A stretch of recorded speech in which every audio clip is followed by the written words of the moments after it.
Hey everybody, welcome back to We Are Podcast. This is Camp Slash Horrorcast, Season 1, Episode 7, Scream. If this is your first time checking out the podcast network, we appreciate it. Please head over to your favorite podcast app, Spotify, Stitcher, Podbean, or iTunes, and give We Are Podcast Network a like. And just a reminder, Camp Slash Horrorcast is a weekly live videocast available on Twitch and YouTube. We go live every Monday at 8 p.m. Central Time at twitch.tv/WeArePodcastNetwork and youtube.com/WeArePodcastNetwork.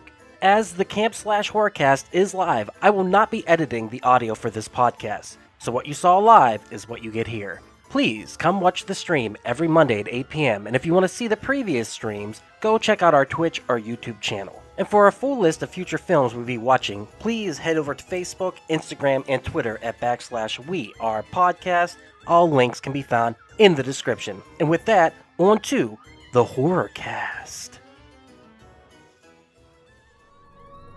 Camp Slash Horrorcast.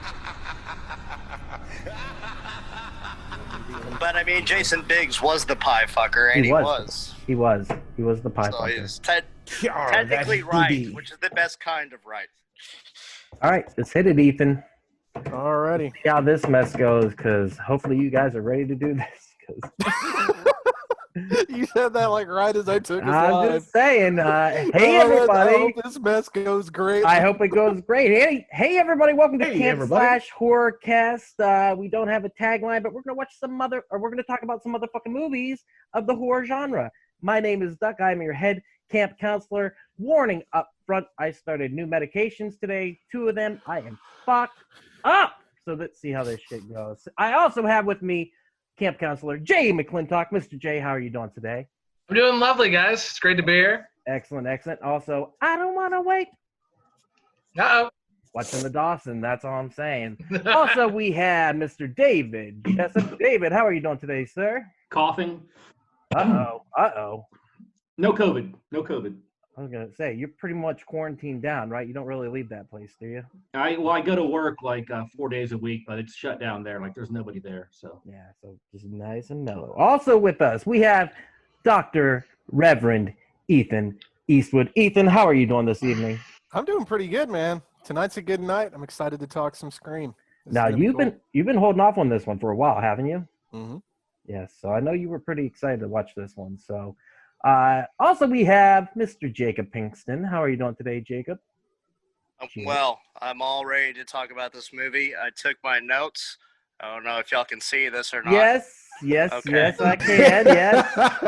For those listening, it says Billy and Stu are definitely fucking, and I 100% agree because that is what was going on in that situation. Also, we had Mr. Javi Beres. Javi, I never say your last name right. How do I say it? I don't think Perez! Byres. I don't You can roll the R if you want, but it's Byres. I don't like saying it that way. Hey, Javito, how are you doing? I'm just being all Habito and shit. Classic Javito. And finally, we have William Sonamo. Mr. Will, how are you doing today, sir? hey, everybody. Oh, Good, how are just you? a regular old intro. Oh, no Regular. good fucking intro this time. Jesus Christ. He didn't Boo, have bitch! Boo! Boo this man! 7 episodes in, we already Boo screwed the this pooch. man! No, no, actually, he took us off the air. Look at that. That's freaking awesome.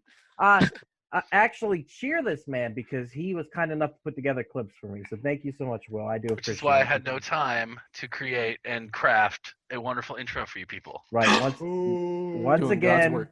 Duck's Boo, on William Sonamo. copious Boo. amounts of new drugs and Cut. not Deep having a cut. great day. Guys, we are going to talk some Scream Guys. tonight. Guys, listen here. Guys. We're going to talk some Scream here today. 1996, I believe. Is that correct, Jay? Do you remember? Yeah, December. And December of that year came out in theaters. I'm just gonna go with whatever he says. He always says it like you're the idiot. Yeah, December. You're right. No, he's It was right. December 16th, you dick. Yeah. That could be pretty close. It's pretty. What do you think the date is? I think it's the Jay? 20th. I got the date. Yeah, up. it What do you is. think it is? Yeah, the 20th. He's fucking right. It's the 20th. Did Jay say that or did Jessup say No, that? I just said it was No. close. Yeah. It's close. So this movie, budget 14 to 15 million, made 173 million in its run. Holy fuck, that is some returns. Also, the return of Mr. Wes Craven to the horror genre that he helped create. Freaking crazy. I Okay. would say this movie is better than Nightmare on Elm Street. I don't know what you guys think, but we'll get into how we feel about this. So that's my hot take. So real quick, let's hit our history with the movie and kind of go and see how we think about it. So let's start with Mr. J. Jay, what's your history with this movie? When did you first hear about it? Did you see it in theaters? What's up? Oh yeah, I was plugged in from the moment I heard about it. Yeah, I was absolutely hooked. Saw it, and I was like, I literally, as soon as I left that theater, I was like, Wes Craven is fucking back, and that was exactly what he wanted. And so yeah, it was. I saw every single one of the movies in theaters except for the fourth one. I saw but the original trilogy, as you'd call it. Yeah, I saw all of them. I was glued. It was it was a pretty magical time in the 90s. So yeah, that's my take. All right, David, how about you? Did you see it in theaters? How'd you see this for the first time? Saw it in the theaters. Yeah. This is one of those movies that I think is best viewed in the theaters. Where people are screaming. People were screaming out, "It's not Jason! It's Jason's mom!" Just screaming at the first 10 minutes. All the jumps were great. But unlike Jay, I liked the movie, but I was 27 when I saw it, and it just wasn't. It wasn't for me. It wasn't for you, yeah, not at all. This movie, and in '95, Seven had come out, and that to me was like, that's my movie, that's my genre. And so I never saw the sequels, but I did enjoy it. I watched it for the first time on since then the other day, and I was like, man, this is a really good movie. But like I was saying before, this was not for me. This was not my demographic at all. Not at all. But still a good movie. Still a good movie. I will say it has its moments of greatness, but there's a lot of like teenage melodrama, a lot of I don't want to wait. That's all I'm gonna say. There's a lot. Well, he wrote Dawson's Creek, didn't he? Yes, Kevin Williamson, the screenwriter for this one. He created Dawson's Creek. Oh, damn. Well, there you go. Uh-oh. Wrote one of my favorite movies of all time too, The Faculty. Love that movie. Oh yeah, fucking amazing. I think absolutely. It's good as this. No, Ethan, we're gonna watch The Faculty eventually, bro. You're gonna love it. No, I'm just saying, like, it's like over my head. I don't know what that's Dawson's because Creek we're is. Don't know old what men, The Faculty bro. is. What do you want? The Faculty was actually shot completely like here in Texas, so it's. Was it? Oh yeah, Robert Rodriguez. Rodriguez. That's right. Yeah. Yeah. Fuck yeah, I love that movie though. I Texas. know that for a fact that one holds up. That's a Texas horror movie. The CGI in The Faculty does not hold up. Oh, the movie The holds Faculty. up, but the CGI does not. Which is that? I mean, it's movies back then when CGI first came out. They were like, do everything CGI, and it doesn't hold up anymore. But True. I wonder if the there was any movie's still good. CGI in this. I don't think there was. In Scream, no.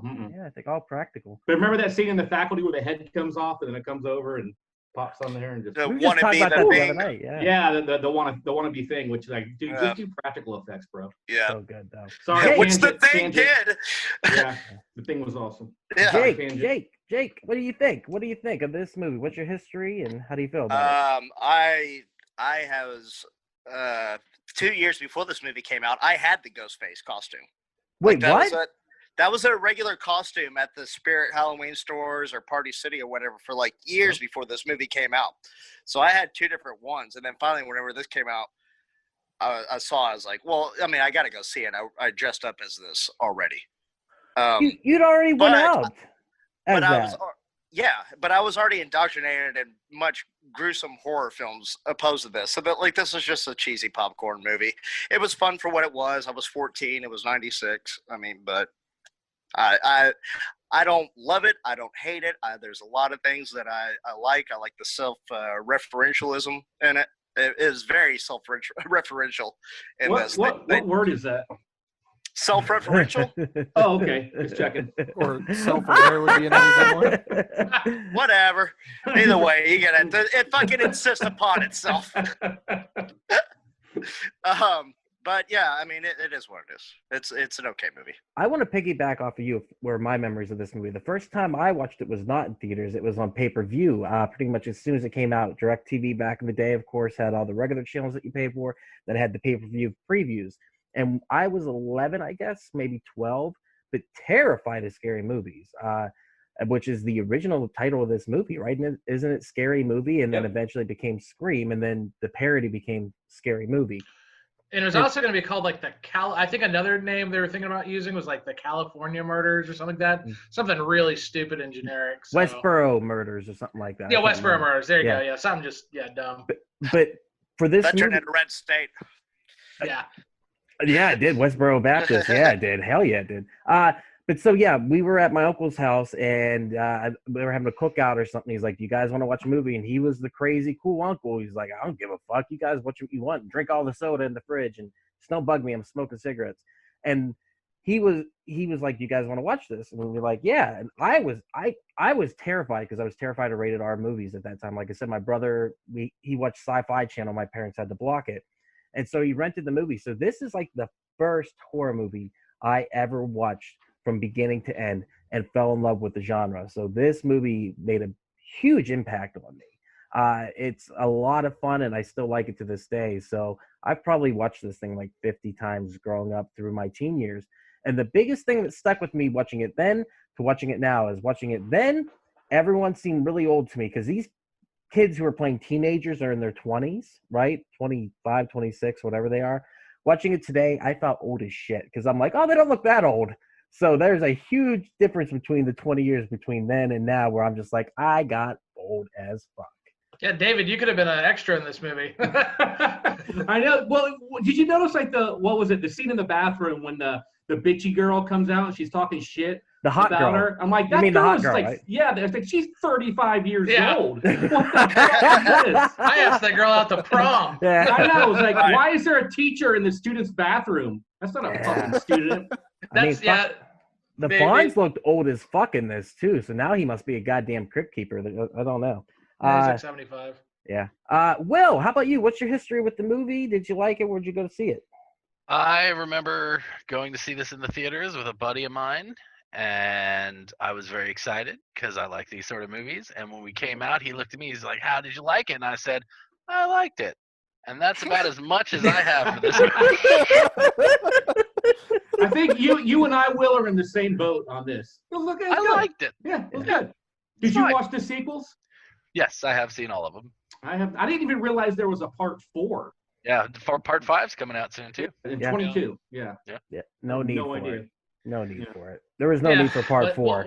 Well, it's again, just like David said, these movies aren't for us anymore. Yeah, they're really for a not. new generation. Well, don't they have a series on MTV, like a Scream series? Yep.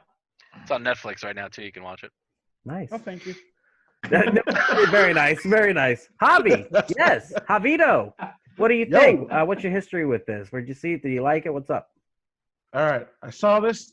I was a rap young man of 10 years old. Perth Amboy, New Jersey. Winter, 98. I saw it on VHS. My mom didn't let me go to the theater for it. I saw it with my aunt who only spoke Spanish. And I remember in the beginning scene, or like what happens with Drew Barrymore and shit, she goes, "Pendeja, respira, grita." She was just saying, "You stupid bitch, fucking scream." Like when her mom was there, and she turned around, "¿Por qué no puede gritar? Why can't she scream?" She sakió la aire, got her air knocked out of her. I was just like having to translate everything. But that's my biggest memory of that fucking movie. They cut her in the chest. They didn't slash her throat or anything. And I always thought that also, like, why can't she fucking scream? They got her like she right choked by the heart. Her lung. A He little stabbed her bit, right in her but lung. Well, I will say. Your lungs are like filled right with on the blood. back, bro. I thought that was like the first smartest move they made is by stabbing her in the lungs. I guess all right. I was watching it earlier today whenever she was getting dragged through the yard and she said, "Mom," I literally got emotional and started tearing up a little bit. Like, I was like, fuck you, Drew Barrymore. You actually got an emotion out of me, you fucking bitch. Because I'm not a fan of that E.T. motherfucker. But, like, that worked. What? Fuck Drew Barrymore. She's a Why are bitch. you so angry? Wow. Because she left Tom Green? Yes! That's my boy! I mean, I don't like Drew Barrymore. It's because of her talk show she has out right now, which is absolutely abysmal. But Everything else, Santa Clarita Diet, that's pretty good. I fucking love that show. It's a good show. It's a good show. You're right. That Also, was a fun I would show. like to point out Skeet Ulrich. I fucking knew what was going to happen with that guy because I remember him from The Craft. He beat the shit out of Greg Kinnear as good as it gets the year before. It's like, of course it's going to be this guy. Who He was that loves again? beating up people. Skeet Who? Ulrich. Kmart Skeet Johnny Ulrich. Depp?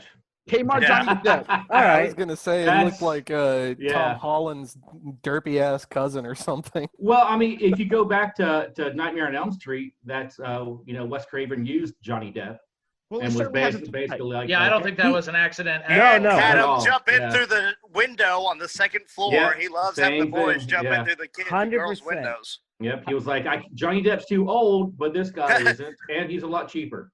Yeah. Well, And Jeff, actually- you didn't like Drew Barrymore? Did you ever see that movie with her, Poison Ivy? Oh, fuck. Oh, my God. Oh, yeah, that movie set a lot of ships, bro. Me Yeah. and my hand saw that fucking movie. Yeah. Like That's the all I'm second gonna one say. better with Alyssa Milano. Oh, you guys, Firestarter? Oh, Yeah, oh, never mind. Okay. Oh, whoa. Yeah. I think Um, David's gonna need to take about 5 to 10 there. Speaking of which, Drew Barrymore, no, Nev Campbell, big time, yes. Oh, That's yeah. all I'm going to say. And we'll get there in a second. Also, you guys are correct about Johnny Depp and Skeet Ulrich, Kmart Johnny Depp. He did hire him because he resembled him, yes. No I was reading shit. that recently. So you're 100% right. Yeah, like it's crazy. Ethan, sir, first time watching it as the Yes. baby or the group here. You've been waiting for this Bubba. one. What do you think? I liked it. I liked was it. good. He likes it. liked it. Bill Jr. It was a very No, fine this one movie. was It was fun. I love this movie. They're very self-aware, like Jake I think was trying to say. They're referring all these other. They're referring Damn. back to all these other horror movies, and they're constantly making fun of those other movies and the tropes and things. And the twist, if I had not have already known about it, it would have got me. Who 100%. ruined it? Who ruined it for you? I think I ruined that one myself because I Reading up. remember reading up on the killer because I had never seen this movie, was always interested in it, and kind of similar to Jake, I wore the costume long before I ever saw this movie. I had the little ghost face costume, I think when I was like 8 or 9 or something, running around Highland Village with my friends, and it was the cool one that had like the little heart and it pumped blood all over the mask, and Oh, it was yeah. kind of cool. Oh, But- yeah. Yeah, first time watching the movie, fucking fantastic. I loved it. Right, and it's crazy how much this costume, not even so much the movie, but the costume has become part of the Zeitgeist and a part of the culture. And we got to talk about it. We play a lot of Dead by Daylight, and Ghostface is a son of a bitch in that game. He's I something else. fucking hate so- when anybody plays this Ghostface. Oh, Yeah. you can't hear me. Fuck you. Yeah. I'm It's my cool. Will's favorite killer favorite to play. Yeah. That Black Widow outfit he's got is badass too, by the way. That is pretty cool with the red stripe in the back. That's what I do. Yeah. It's fucking cool looking. The costumes in the game are really cool, but yeah, I hate Ghostface. Not as much as the Doctor with like the shock stick, but like yeah, Doctor, so- he's probably my second least favorite to go up against because I'm like, I'm done. I'm gonna be screwed in this game. But like I said though, it's part of the Zeitgeist now. My question for you, Ethan, and getting into talking about the movie here. Does the phone aspect work for you? Because Yes. growing up in the time of cell phones in the last 10 years, smartphones, you would have been 11 or 12, I guess, when the first smartphones came out, right? Or fetus, whichever came first. Yeah, probably that too, with a smartphone in the womb. But does that work? Do you remember these kinds of phones? Do you remember corded telephones? Do you remember? Fuck yeah, dude. Okay. I mean, I didn't have the exact same style phones and stuff, but when I was younger, my family still had the landline set up, and that whole idea was still kind of there. So this movie definitely still did it for me. I very barely am in the audience for this one, right at the tail end of it before, people watching this will go, why the fuck is she scared of the phone? Just pull out your smartphone and dial 911. Right, But- and that's what I was wondering. Do you guys think this movie still works for the younger generation? Do you think that this is like a timeless thing, or do you think they'd be like, I don't get it? Jay, Yeah, Will, whoever wants to go. Jay, go. Good. I think it's totally slice of life 1990s. I would not be surprised if nobody in today's youth got it at all. I wouldn't be surprised if they didn't. It's very, very symbolic of the 90s. It is unapologetically a product of the decade. It is 90s as fuck. Yeah. The hair is 90s as fuck. What's up with that? What's up with that? Holy shit, that was driving me nuts. But that hairstyle's coming back for the generation because it's cyclical. Is that the word I'm looking for? Like cyclical. Syllabus. Every 20 years it comes back through, right? So like after when I was getting older, like the 70s hair came back and I was like, what's going on? And now like the 90s hair is coming back. But I don't think we're bringing back the Aniston, the bangs. Are the kids doing the bangs nowadays? Is that a thing? Who are you asking? Everyone, I apologize. No, your fucking audience, bro. Do we look like we know about fucking hairstyles and what cycle they're on, bro? I don't know. Calm down. I get told to read the room all the time. He's gone. Vice stuff. He's hot vetoing right now. That's what we want. It's the So best. when we were watching, I forgot to put myself in that like past mindset, and when they were questioning what's his Zac Efron, whatever his name is, Skeet Ulrich, when they were like, "Why do you have a cell phone?" I was in my brain. I was like, "Everyone has a fucking yeah, right." Like, who cares? What does that matter? And he says that too. He's like, all the kids got cell phones, and I was just like, oh shit, like, but they didn't. They didn't. Fucking Zach Morris We all did, so play why is it so Centipede. far fetched? You know. I mean, the houses too. Like, this is a very rich like neighborhood. Like, the houses are fucking huge. Like everything. Like, it's really, really nice. But like that small community aspect of it really spoke to me because I never thought of it that way because I'm from such a small town. This seemed like a big town. But it is true, like, this happens because they live out in the middle of the country. They live in a small town in that setting. And I think that setting kind of works for this movie specifically because it creates danger because they have to use the phones. Go ahead, Ethan. There was only one part of this movie that really took me out of it, aside from having to put myself in the 1990s feel of it, and that was Matthew Lillard. The first time I ever saw him was in the live-action Scooby-Doo movie, and so Like, for well, I me, am so he sorry. is only that role. So this whole time, I'm waiting for Shaggy to go, "Zoinks! I'm But, gonna stab you, Scoob!" He's only that role anyway. Like Yeah. that's how he acts. Like he I was was straight waiting up for it, serial man. killer from Hackers. Like Yeah. the same fucking person. Like It's the same character. And except for that's he was a serial killer in this one. And he played the son of a serial killer in Serial Mom.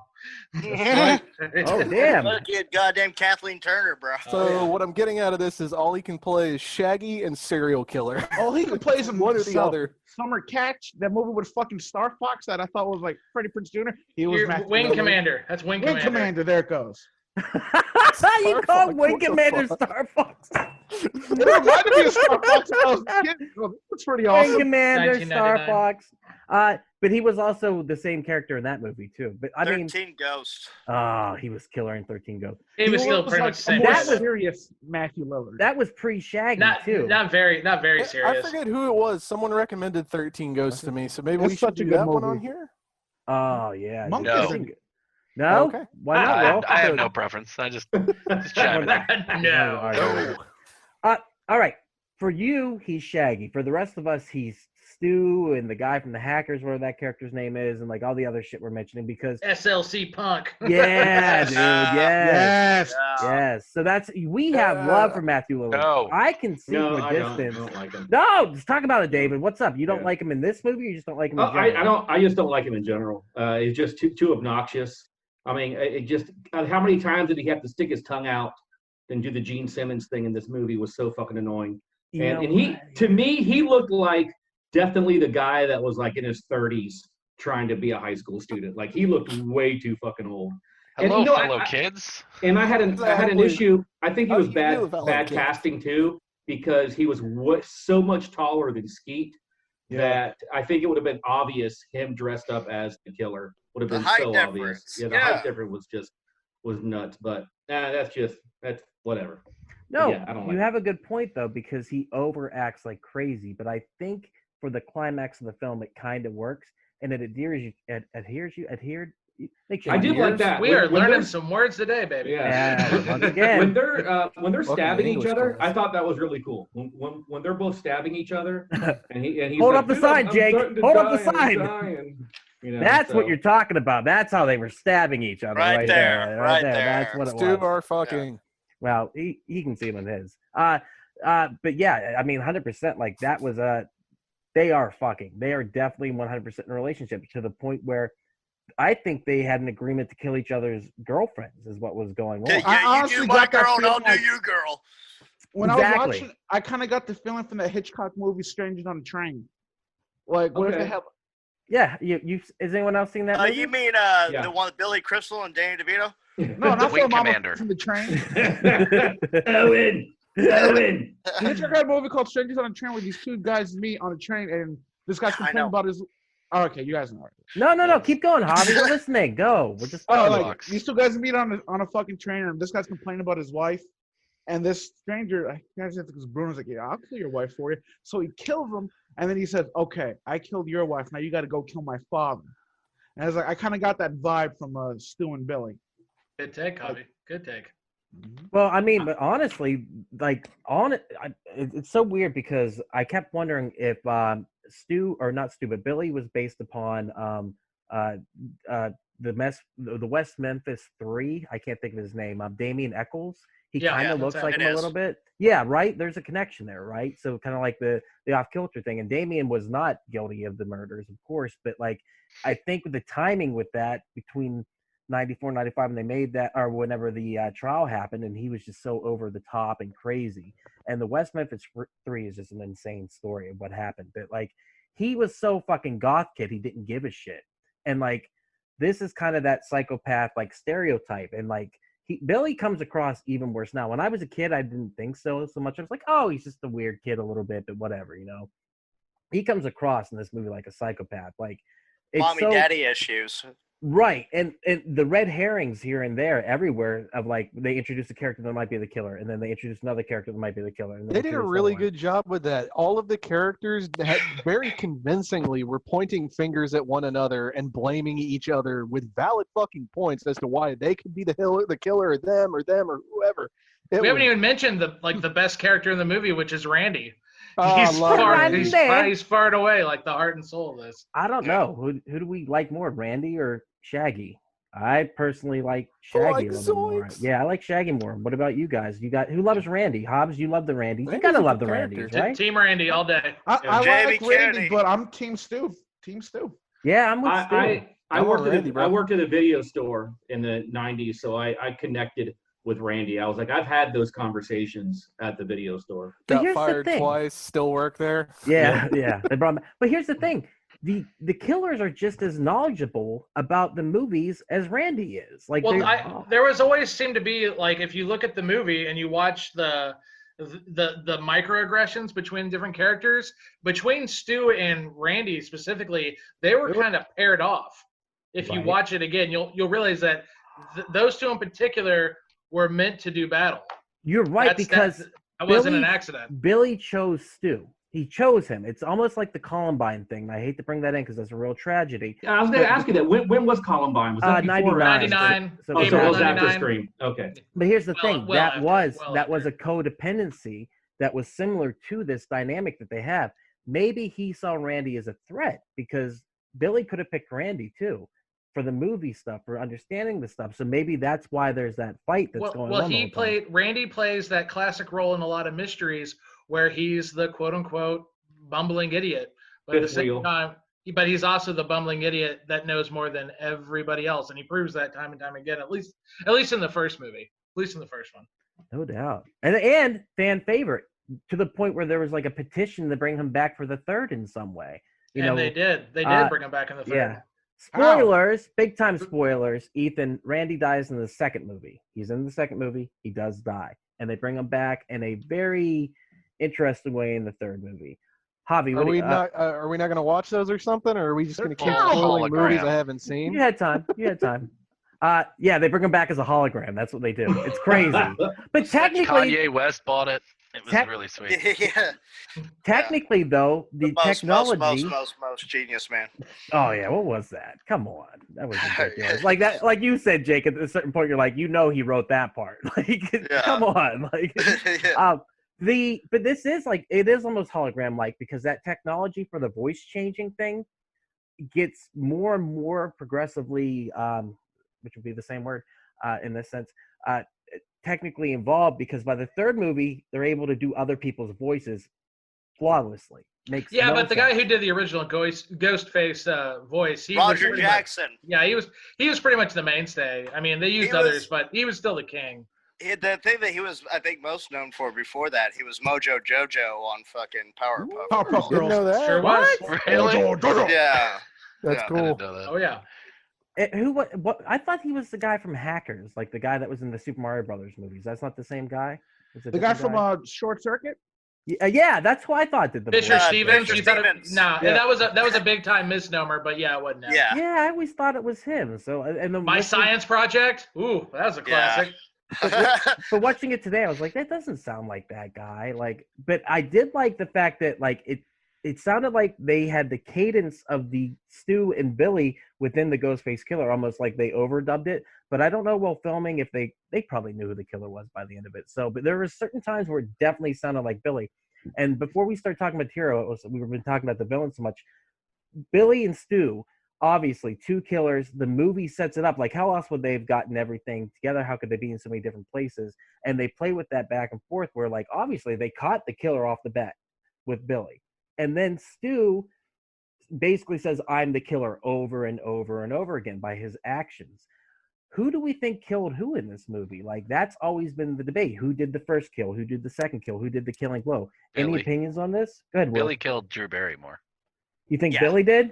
I'm sure of Yes. that one. And why is the Yeah. reason behind that? Because I think I have the actual answers here. Oh, you do? Yeah. Yeah. Let us know. Stu was with Tatum the night before.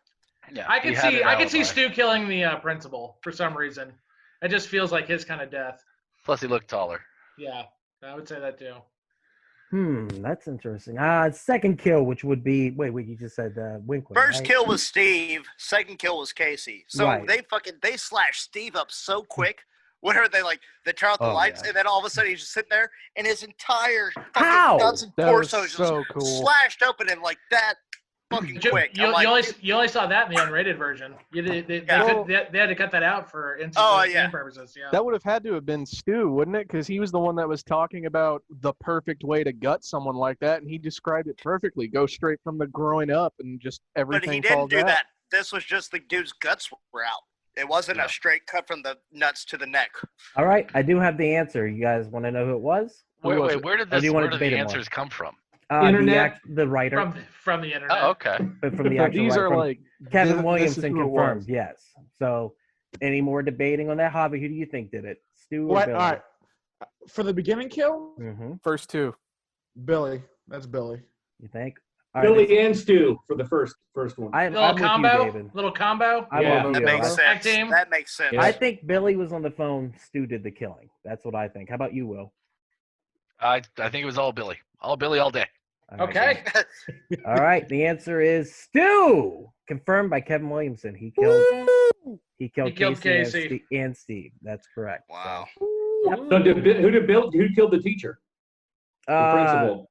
That's C. Yeah, who the fuck killed the Fonz and what the fuck did he do? He Yeah. got scared by his own reflection twice in this Hey. movie. This thing's intense. Like, it goes into like every fucking phone call and everything. Jeez. How All many right. people? Go ahead.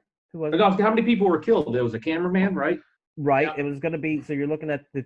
Go ahead, Jake. I was gonna say the cameraman, W. Earl Brown. He was warned. He and was so the best character. Okay, yeah. I- Kenny I- got done dirty. Go ahead, Bricks and Jake. Banes. Sorry. I do think that Stu was kind of like Billy's squeaky from, where he just did everything to Billy's Charles Yes. Manson. Yeah. I think he pretty much did every fucking kill. Yeah, he was But probably Stu Tex was just like Watson. mentally weak to Billy. Like he was like, I'm kind of sensitive and I give it in peer pressure. He did Good say that theory. at the end. You're right. And I yeah. have a smoking hot girlfriend. Oh my Billy had god. the ability of showing up perfectly. Ah. Okay, we'll get back to that real quick. No. You- Yeah. Yeah. Wait. I want to hear these killers. Oh yeah. All right. You ready? Let's finish that up, and then we're gonna get to these smoky hottie. Oh my god, sweet Jesus. Okay. For the Fonz, let's take a poll right now. Ethan, who do you think killed the Fonz? I'm gonna actually put I think this that was down. another Stu. Stu. Oh, let me get Wasn't this Billy down. in jail at the time? Wasn't he in custody? I think so. Billy. Okay. Or at least he had No, like he was just gotten out. out. He was out. He had just gotten out. He was in the school. All right, Hobbs. Who do In you the think it school. was, Billy or Stu? Stu. All right. And Jake, who do you think it was? Who wrote the Jumping the Shark episode of Happy Days? I'm gonna find out right now. Jonathan Marson. Damn, that was out of nowhere. Damn, that was what do you quick. think? What do you think, Jake? I don't fucking know. Stu. All right, Stu. No, Billy. I think it's Billy. All right, Jay. I'll go Billy. Why not? All right, David. Billy. And finally, Will. Ooh, Stu. We're gonna get a tie. All right, guys, it was Billy. Billy was the one that came. Okay. Yeah. Okay. I also was curious to see if Billy was the one that ran through the hallway, but then I forgot about those kids. I do want to talk about when the Fonz pulled out the scissors, though. Did you guys notice how loud and creepy the slashing noise was? It sounded like Every time he'd either open them, close them, or whip it around. Shing, shing, shing, shing. Right, What the yeah. fuck? It's like it Wolverine. sounded like Ginsu knives from back in the day, like the ones that were on those Ginsu? commercials. Yeah, yes, thank you. I'm not a smart What man. I want to know is why, whenever he looked outside his office door, Wes Craven was dressed up like Freddy as the janitor. Like, was it you call Halloween me? time at this time, Yeah. or was Good. it just like another thing? Like I said, just a He self-reference. didn't he inside call the him movie. Freddie? He He said called he's him Fred. Fred, yeah. Yeah. Yeah, I Fred, called yeah. Fred. Yeah, that was funny. He goes, "You No, talking to not me?" you, He goes, Fred. "Not you, Fred. Not you, Fred." Yeah. You know, that was that was Freddy Krueger's outfit from the movie. Yeah, yeah, Like, it was the Oh, that's actual cool. costume. Yeah. yeah. Yeah. Yeah, the actual red and green. Yeah, absolutely. And there was another thing that was said too. At one point, Tatum says, you're acting like this is a Wes Carpenter movie." Carpenter movie. Yeah, Yeah. that's right. Yes. Yeah, and I thought that was funny and I had to look it up. I was like, are they referencing both? Because there is a lot of homages to John Carpenter. So many throughout this, though. Yeah. Even at the beginning, what's the one? Oh, is that the guy with the knives on his fingers? What's his Yeah. name again? Yeah. Freddy. Yeah, Freddy. And I That's mean, it. Realistically, they were the two that created the slasher genre. So it was good that Wes, Craven brought it back in this way because Ethan wasn't there to experience it, but there was a glut of fucking slasher movies after this. Dude. For like 5 years, it was like slasher, slasher, slasher. I know what you did last summer. Yeah. That really don't know what you did bothered last me, summer. though. That What? was also written by Oh, Kevin Williamson, yeah. though. So yeah, What? it's the same guy. Why'd that bother It you, should Will? have been I Still Know What You Did 2 summers ago. Yeah. That was Well, I mean, that was they made a sequel. I still know what you did last summer. I Yeah. know. Yeah. I And Still they Know did What You still Did 2 know. Like, summers ago. what the shit is? I don't get it. What are you waiting for? Does that movie hold up though? What? I don't think it held up back then. I don't see. Awful. Oh, the was first one's bad. all right. Will, why did you So hate the revival of the slasher genre and all the movies? No. I was talking about when they were talking about the old slashers. Because what year was this, Jay? 96. 96, right? These were teenagers, right? Any teenager, which I was, knew who Freddy was and knew who Michael Myers were. And the way they were sitting there and they were just like, "Oh, what's the one guy?" Like, he was a cultural icon. Like, that bothered the hell out of me. But that a lot of the time, You're one of those teens. a lot of the time though, that was the women talking. The guys were literally talking like how we talk. These guys are literally the same as us. They're horror nerds. They're just nerds in general, and they have the knowledge and they love these movies. So, But the if girls just your kinda like- friends are horror nerds, everyone around them hears constant bullshit Yeah. about Freddy and about all this stuff. I don't know. That's true. It took me out, and I hate this movie. well, oh no! Do you? Is No, that it's true? fun. was I like curious. it. It's fun. I like it. I like it. Like it. All right.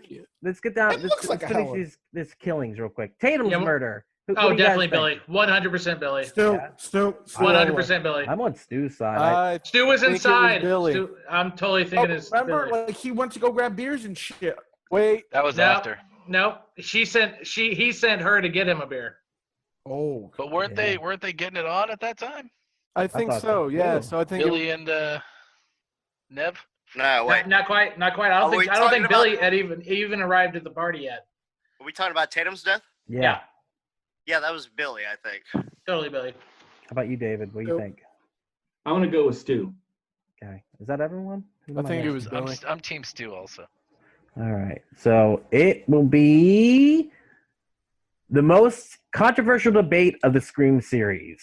But Billy killed Tatum while Stu was hosting the party. God Yes. damn That's it. why he showed up at the door, and they're like, "What?"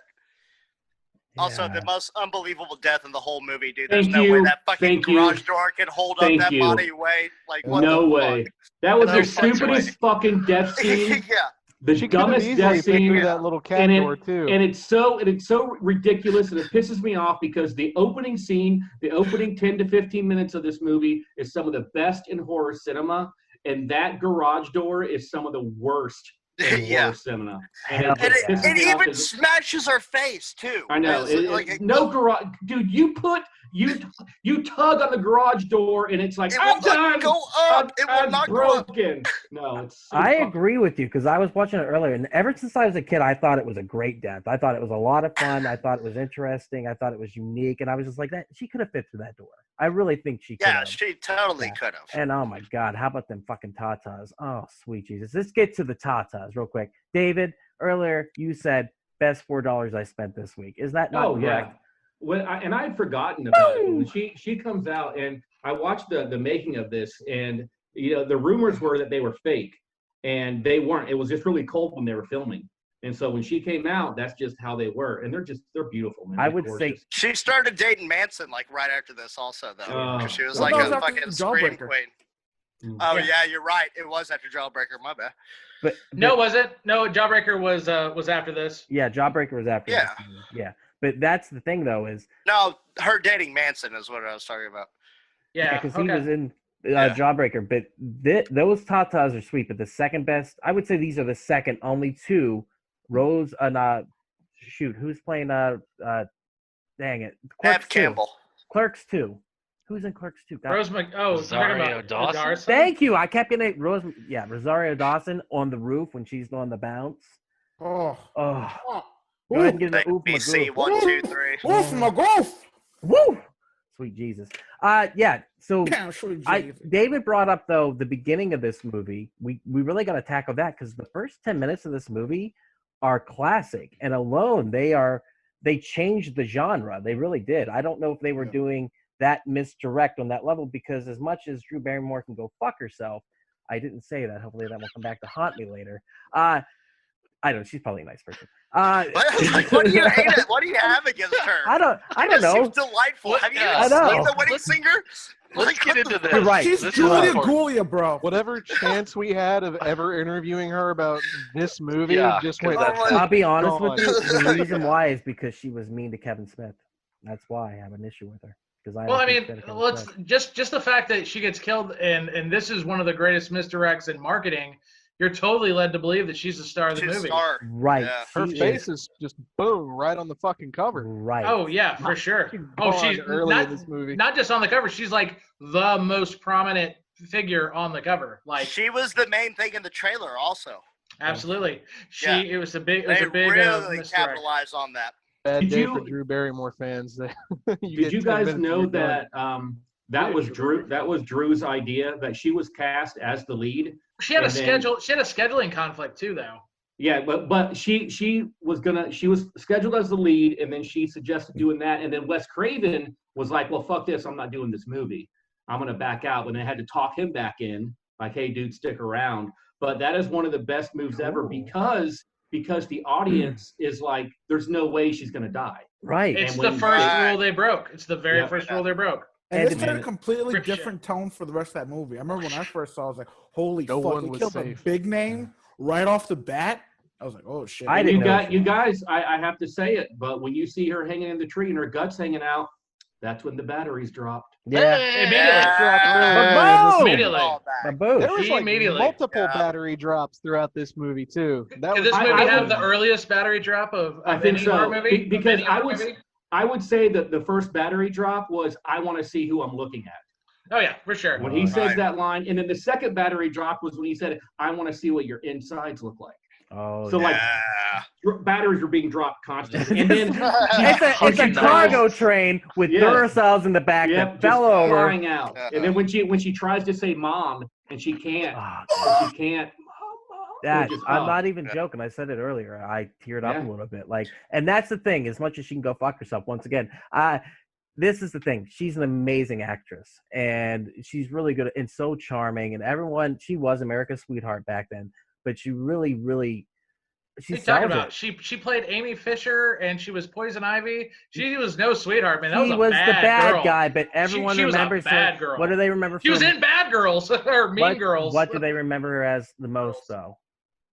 Wedding singer. The little Oh, kid in Wedding E.T. Singer. She was the little girl in E.T. I've Everyone never loved seen her. E.T. I would Bitch, how have disagree. you never seen E.T.? I think it's I- overrated. I would Oh, disagree. you've never haven't seen it, seen but it's it. overrated? Yeah, how can you have an First of all, opinion if you've never seen I it? don't gotta see it to know that movie could go fuck itself. No. So many No. people are fucking No, themselves Javi, on this Javi, episode. Javi. Very important. Fuck you. That's all I'm gonna say. I didn't even see I it, will so say, that look, doesn't look, count. the special edition ET can go fuck Go itself. fuck When itself, they you're replace right, the right. shotguns with the walkie-talkies, Yeah. like, Yeah. is that really fucking necessary? Come on now. Hey, side note, guys. We're speaking of ET. I would like to do an episode on the summer of 1982. I just want to throw that out there. The greatest summer of all time with horror films and sci-fi movies. Right. Okay. Yeah, we can Okay, definitely do that. okay. Fuck yeah, I'm down with that. So yeah, but the opening, like I said, she's absolutely amazing in this movie, and that, like Jay was saying, that turn where people in marketing thought that she was going to be the big name in this movie. They were going to see the marquee, Drew Barrymore's new movie Scream, and within the first 10 minutes, she gets gutted like a fish, and that first 10 minutes alone is perfection. I think the editing, the pacing, the music stings, like it's all 90s horror. It sets what 90s horror end up becoming.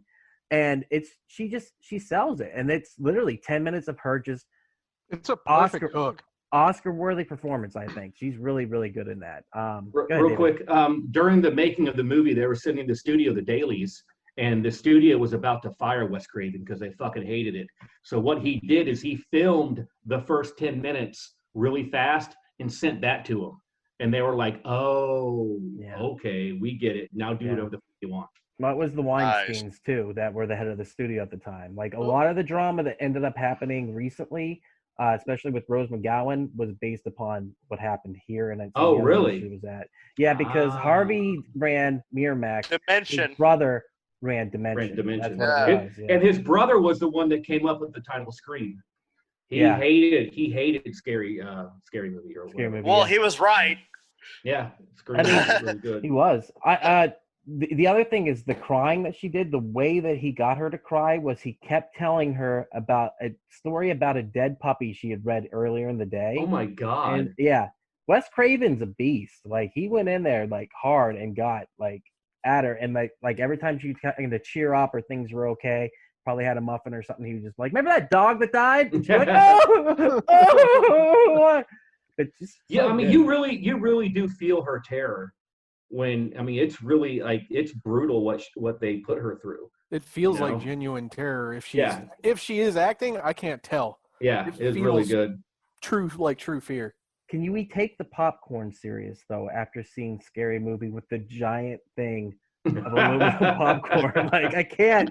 Like the whole time I'm watching, like Scary Movie ruined that shit for me because Yeah. that's just all I could think of. There's a bunch of things in this movie that ruined it for me. So Well, and Yeah. that's, it's interesting that, Jay talked about this being such a 90s movie. That what was weird for me was when I watched it again, I got it on Amazon for $2.99, and I told my wife, I was like, back in the day, I would have to go to Blockbuster. I would have to get this, take it home, and then after watching it, I would have to drive back to Blockbuster and drop it off. And that's something that these kids, like you're talking about earlier, like kids not getting it. The fact that they had these movies and she was watching a whole bunch of movies in one night, that was such a big thing with growing up in the 90s and the 80s, was going to the video store. And that whole video store scene was great too. Yeah, because they literally everyone's there renting movies, and that's Mhm. what it was like on a Friday, Saturday night. Like everyone went out, got their movie for the weekend, got their pizza and their pop, and went and watched 2 or 3 movies. I was Rotten Tomatoes back then. Like people would come to me, I was told I had to watch all the new releases so people could get an idea of what they were. And people used to pay me money to hold new releases for them. Like it was insane. I was Side like, hustle. Fucking Yeah. Pusher Man over there. it was Sweet cra- Jesus. oh, it was Ooh. amazing. But I mean, Nice. that's true. You were the original Apple geniuses. Like you Mhm. knew everything. And Yep. Jake had sent me a video before. Remember, was it the Blockbuster video? Like the really, what was it called again? Like if you're listening, I you gotta- tried finding it the other day. Dude. I can't even find it anymore, but it was like a Blockbuster The Series is what it was called. It was like a TV show that wasn't a TV show. It's about 9-minute long episodes, and it was the most insane fucking shit you've ever seen in your life. It was. I hysterical. cannot find it anymore. So we need to go backlog through our messages and see if we can find it. But So what I thought it was a training video where they cut out all the pleasantries, basically, right? And so instead of being like, "Oh yeah, you should totally go watch this video," it would just be like very The Office, where they just stop and look at them like it was super passive aggressive. Yeah. And it was one of the funniest, most uncomfortable things I've ever seen in my fucking life.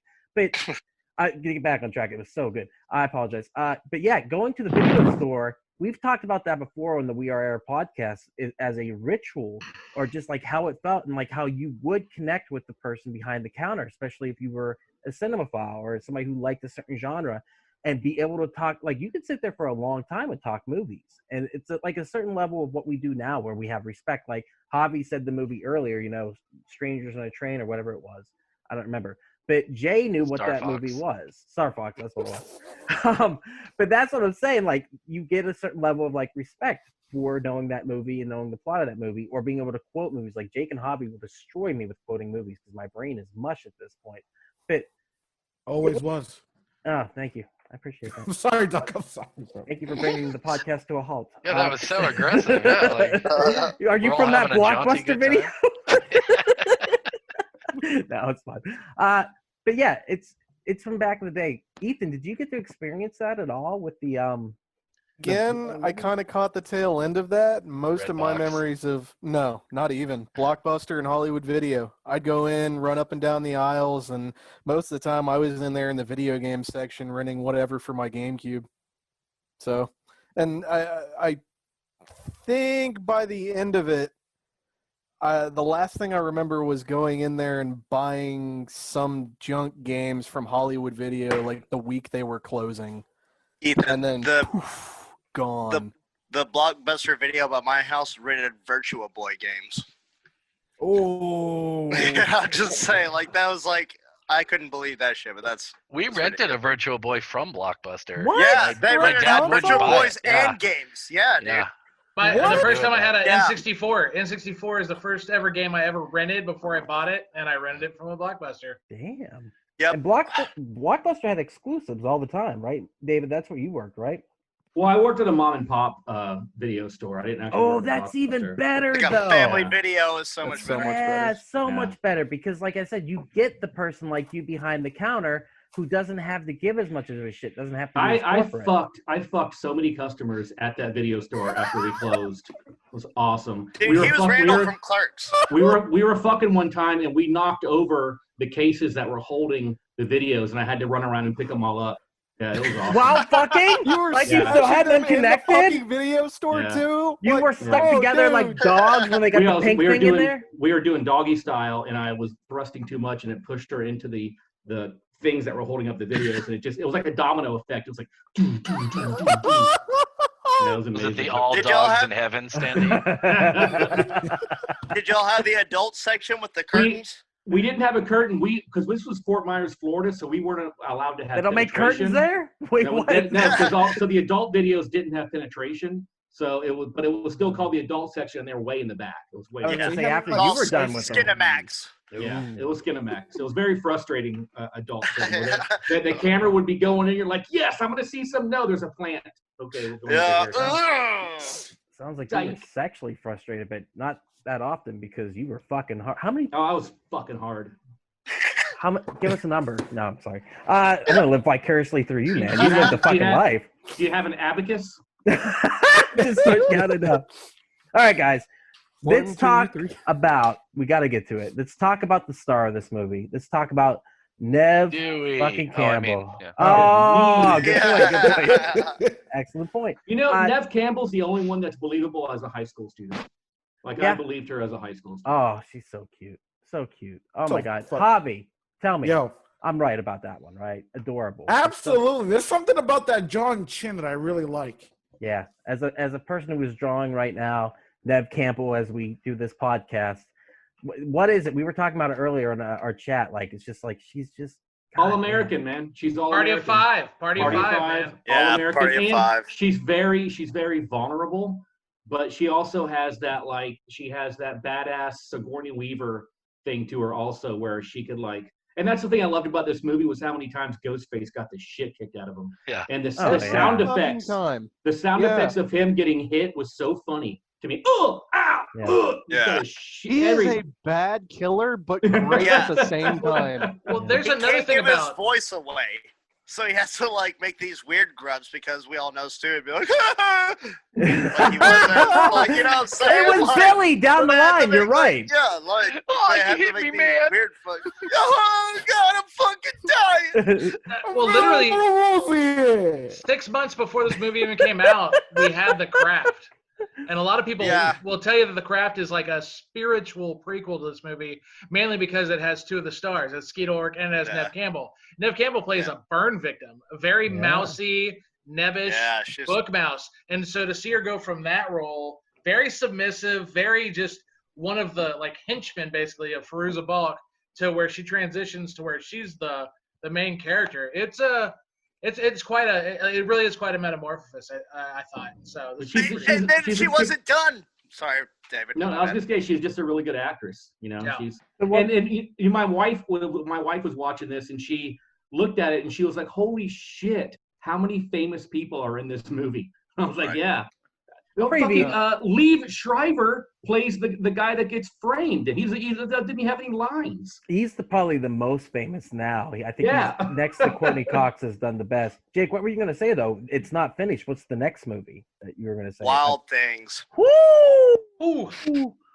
Oh, we brought it up last week. That's the full metamorphosis. Oh yeah. Sweet Jesus. Quick question. Just want to make Denise sure. Richards. Everyone would fuck Nev Campbell and Denise Richards in David's old VHS store, right? Making sure, not gonna ruin the fucking thing. But yeah, she's amazing in this movie, and her except for the parts where it becomes "I don't want to wait," which are like whenever she's talking to Billy and it's the romance. I forgot how well written this fucking movie was because everything that is set up gets knocked over like a domino in that VHS store once again. Because it's just it works over and over and over again. And those small moments they had together, he's trying to touch her and she's like, I don't want to be touched because I'm dealing with issues. Go ahead, Jake. What are you thinking? One part of this, whenever they're having their little let's have a talk, is whenever she goes back to school the night after he gets arrested and she runs into him in the hallway. And he pretty much just wanted to say, if I'd known you were going to be such a prude, I wouldn't have killed your mom. I mean, that's what it seems like, right? Yeah, right. Like, I miss my old girlfriend, fuck that. My mom's gone. Your mom's gone. Let's fuck already, pretty much. You can see what I gathered from that saying. So. Yeah, no, you're right. He's gaslighting like a motherfucker. He's gaslighting her. Yeah. He's gaslighting Stu, and they're probably fucking too. He's just a gaslighter, and he's a master. When he holds up his hands, and they're covered in ink, and he's like, "Oh, I'm sorry, because I've been arrested." You forgot? They fingerprinted me. Oh, yeah, totally. He's totally. I think the best scene for her, and I think she acts the shit out of it, is after she fucks him for the first time. And obviously, she's a virgin, but she figures out he's the killer. Yeah, she asked us, like, who did you call? Who was your one call? That's a great scene, man, because you could see it just comes over her like, this dude's dick was just inside of me, and he's a fucking killer. And I'm sure that's how it was directed towards her. That's how all women feel whenever they have right. Yeah, she didn't have that special moment with him. Yeah, and, he this didn't. Guy, he couldn't. Yeah. He could kill somebody, but he couldn't find the clitoris. Yeah, that's right. Yeah. This motherfucker over here. No, but you're right. Like she sells everything she's in, and she's just so goddamn adorable. Like when I was a kid, I had a crush on her. I'm an old man. I still have a crush on her, I guess, which is creepier now. But technically, she's still older than me, so it's legal, I think. Oh yeah, totally cool. Yeah, it's fine. But it's just one of those things where it's like she sells the scenes, and yeah, there's some time where her acting's a little bit, like I said, Dawson's Creeky, which I've never seen Dawson's Creek. Jay or Party of Five. It's more probably that. It's just that teen like '90s thing, but like she's good, and you see her go from being this mousy, scared character to this strong independent character, and she's got PTSD through the sequels too, like hard PTSD, and they lean into that, and even within that she's always like, she doesn't like, you see it in the scene the first time he calls and she goes, all right, Randy, it's real funny, and she's like outside picking her nose and stuff and joking around, but she goes towards where the danger is always, whereas you would think her character wouldn't. And I thought that was really cool to see how brave she was, and then how to kind of take over and become the hero that she is, because in these movies, and especially the '90s slasher, she is the final girl of these movies. Well, don't you Definitely. think Kevin Williamson missed a point with that? Like, should that? I mean, you talk about being self-aware. Shouldn't the final girl thing have been mentioned in this movie? Yeah, probably. But I think she should have been killed. Well, they make the thing about I like about her as well is that she makes those choices that you scream at movie screens. Yeah, And you go, she hey, even do mentions, this. Like, yeah, running She up does the them all. stairs. Yeah. Yeah. Yeah. So I mean, Which is why she should have died at the end. yeah. Yep. Because it would be the adverse. You The know? Yeah. inverse, yeah. I mean, yeah, but I think that it does subvert a lot of stuff while saying plainly what's going on half the time. It's a great fucking movie, and the final scene. Oh, we got to talk about Dewey. You're right, Will. Your favorite character. No, we don't. No, we don't. We don't have to talk Oh, about it. I like Yeah, I no, like Dewey. What? I That's honestly clearly a thought joke. he was the Fuck killer. Dewey. Dude, Dewey when- was totally set up to be the killer, right? In the trailer, it really set it up to The make it first look like time he I was the saw it, killer. I was like, okay, he's the fucking killer. The fucking retarded one's the killer. That's the one that we got to worry about. I mean, Duffy, we don't say that word anymore. oh, what do we Yeah. say? Little No. And people. special guests. You say Steve Awesome. Okay, you don't say that. The Steve Awesome Steve person. Awesome. But no, So- I mean, he's good. Good, Will. Katie was watching as I was doing the clips, and she was looking at the Dewey clips, and she was like, "I thought that he was like special." And I was like, "No, Great no, no. movie. You're remembering the parody movie, which is Yes. better than this movie." Yes. Wow. He had I mean, the He had a character. backpack. Yeah, the character had a backpack. But Yeah, no, Wasn't he like that's Goofy what or everybody something was like that? thinking anyways. Yeah, Doofy. Yeah. I kept thinking that was what they were calling him in this movie. I was like, oh, wow, they really pulled the actual name. She called him Doofus at one point, and he's like, "Mom said you're supposed to respect me in front of my superiors." That's What's our Dewey. interesting, the character was written to be not that. Like, the character was written to be a young, attractive man, like the handsome guy that's supposed to be in the movie. And Wes And they Craven. got David Arquette. Yeah, but that's the thing. When Wes Craven saw his audition tape and his take on the character, which obviously works because in the second and third movie he gets a bigger role and has an arc over the three movies. I mean, Which David obviously Arquette is works that guy. because he married Courtney Cox. Would you not know? Oh, Hey. Of course, I'm saying it obviously worked. you're right, Javi. That look you gave when she's anorexic skeleton Courtney Cox in the third movie, I'd still smash that. Dewey anytime. dies in this movie, though.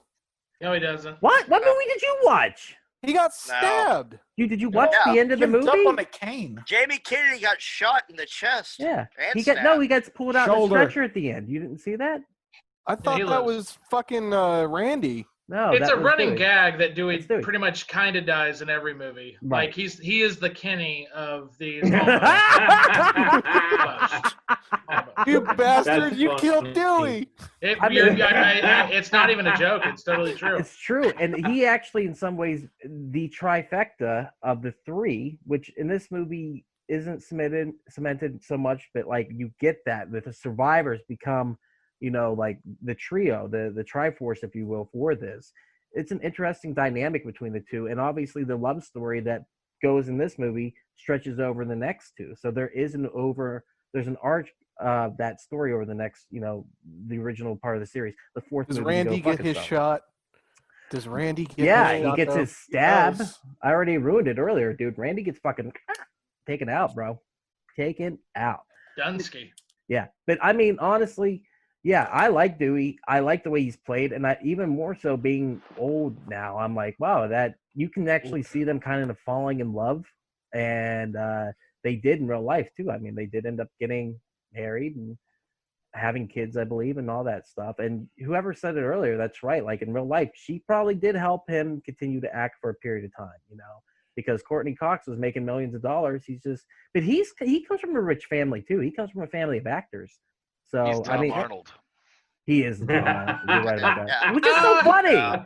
Jake brought up the stupids earlier. That's so fucking funny. Oh, he got text. I didn't even see him sitting there, bro. That's cute. I don't think David Arquette needed Courtney Cox after this movie, though. Personally, he had What? a lot of his own movies. Where's he had a he lot at of his own. now? The No, I mean, one his movie. movies. The He's one trying to be a movie he's wrestler really again. good. Yeah, He has become. You seen that Eight-legged freaks. documentary? Yeah. Was it good? The wrestler documentary on Yeah. David Arquette? I haven't I seen it. haven't I'm watched it asking yet. if y'all No. have it. I saw it in really real good. life in 2000 when he won the world champion. When he I became the world remember, champion. Ready to Rumble. That was a fun movie. It was fun. Yeah, Scott Conn was in it. Yeah. Oliver Platt. Oliver Platt. Yeah, dude. Why'd He was you the say king. it like that? So aggressive. No, I love it. He's like Oliver Platt. Anyone remember? Oliver Platt. The one movie he did that's really good, which hopefully we will get to, is Eight-Legged Freaks. That's a lot of That was That's a Scarlett fun- Johansson was in that. Oh, sweet Jesus. Talking about the Joe. fucking hotties. Smart All right, Joe. lastly, Courtney Cox in this movie. She's a bitch. Anyone like her? Jay, you like her in No. this movie? She Bobby? fat shames her cameraman, and I think this movie needs to be canceled because of it. Yeah. I thought the same thing, man. Like, what the- She was unnecessarily mean to Kenny. Yeah, Yes. Kenny was the shit. Yeah, I love Kenny. I thought he was awesome. I think she was one of the more interesting characters in the movie, to be honest with you. She gave it more flavor than a lot. She wasn't even trying to be young. She wasn't that much older than most of the cast, and she was like, yeah. I thought she gave it a lot of gravity, to be honest with you. I liked her, and plus it was such a. I think it was kind of a different approach than what she had on Friends. So it was like, okay, Yeah, she was definitely playing against type. Sorry. No, you're right, and that's the thing is I think she's really good, and it brings, like I said, the arc that happens over the next two movies after that makes it even more interesting. But she's a bitch. She knows she's a bitch. She doesn't care. She's out for herself. She's gonna do what she wants to do. What do you think, Ethan? I kind of agree with Jay. She adds a different layer to this movie. She's a complete bitch. You're supposed to hate her, and honestly, for a good bit of this, I was kind of expecting her to maybe be Ghostface. What? Yeah. Yeah. Damn, that would have been a great twist too, with her writing the fucking novel about her mom's murder, and she turns out to be the Exactly. killer. That's what I was She's like, saying. "Oh, I've She's hung out literally making I've the talked news to for herself Cotton. to report. His story hasn't changed one time since I've talked to him." And they That'd be specify cool. like only a man could do that sort of murdering, like Right. right in the Yeah. beginning, which makes you immediately think, oh, it's got to be Yeah. a girl. Yeah. Well, the thing that I would say against that is, why do killers feel the need to move and lift bodies up? Like they have to fucking they have superhuman strength. Like, okay, so I'm supposed to believe that 5'5" Skeet Ulrich or fucking 6'2", 110-pound Matthew Lillard can lift up Kenny, the one who was being fat shamed earlier, on top of the roof of the van. Well, yeah, And they got to put it's him on the like, sacrificial Yeah, hook like for what the the fuck? entity. And then they can lift up Drew Barrymore and put her in a fucking noose and just run away. And Well, that's like one of the that. great Why things. do the killers? It's one of Go the on. great things about the movie that Will recommended, which is the legend of Leslie Vernon. When it shows him working out, Yeah. beforehand, and I thought that Makes was so sense. funny. Well, yeah. That's also attention. But that's attention to detail. It's like, well, clearly, obviously, somebody thinks about these things. Like, how can they do this? Like, they're like, we're gonna address that, okay? So let's just have bench pressing. I think the real question is, Jay, are you scared of him because you might meet him?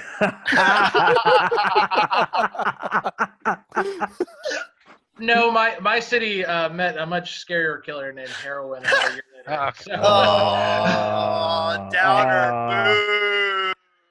What happened? Whoa! Boo this man. Bobby's not even paying attention. He just He's heard gone. booze and he was like, He's like, what? Boo Campbell. this fucking. I would like to talk about a real life murder that this movie inspired. Oh, go for it. Yeah, I didn't know.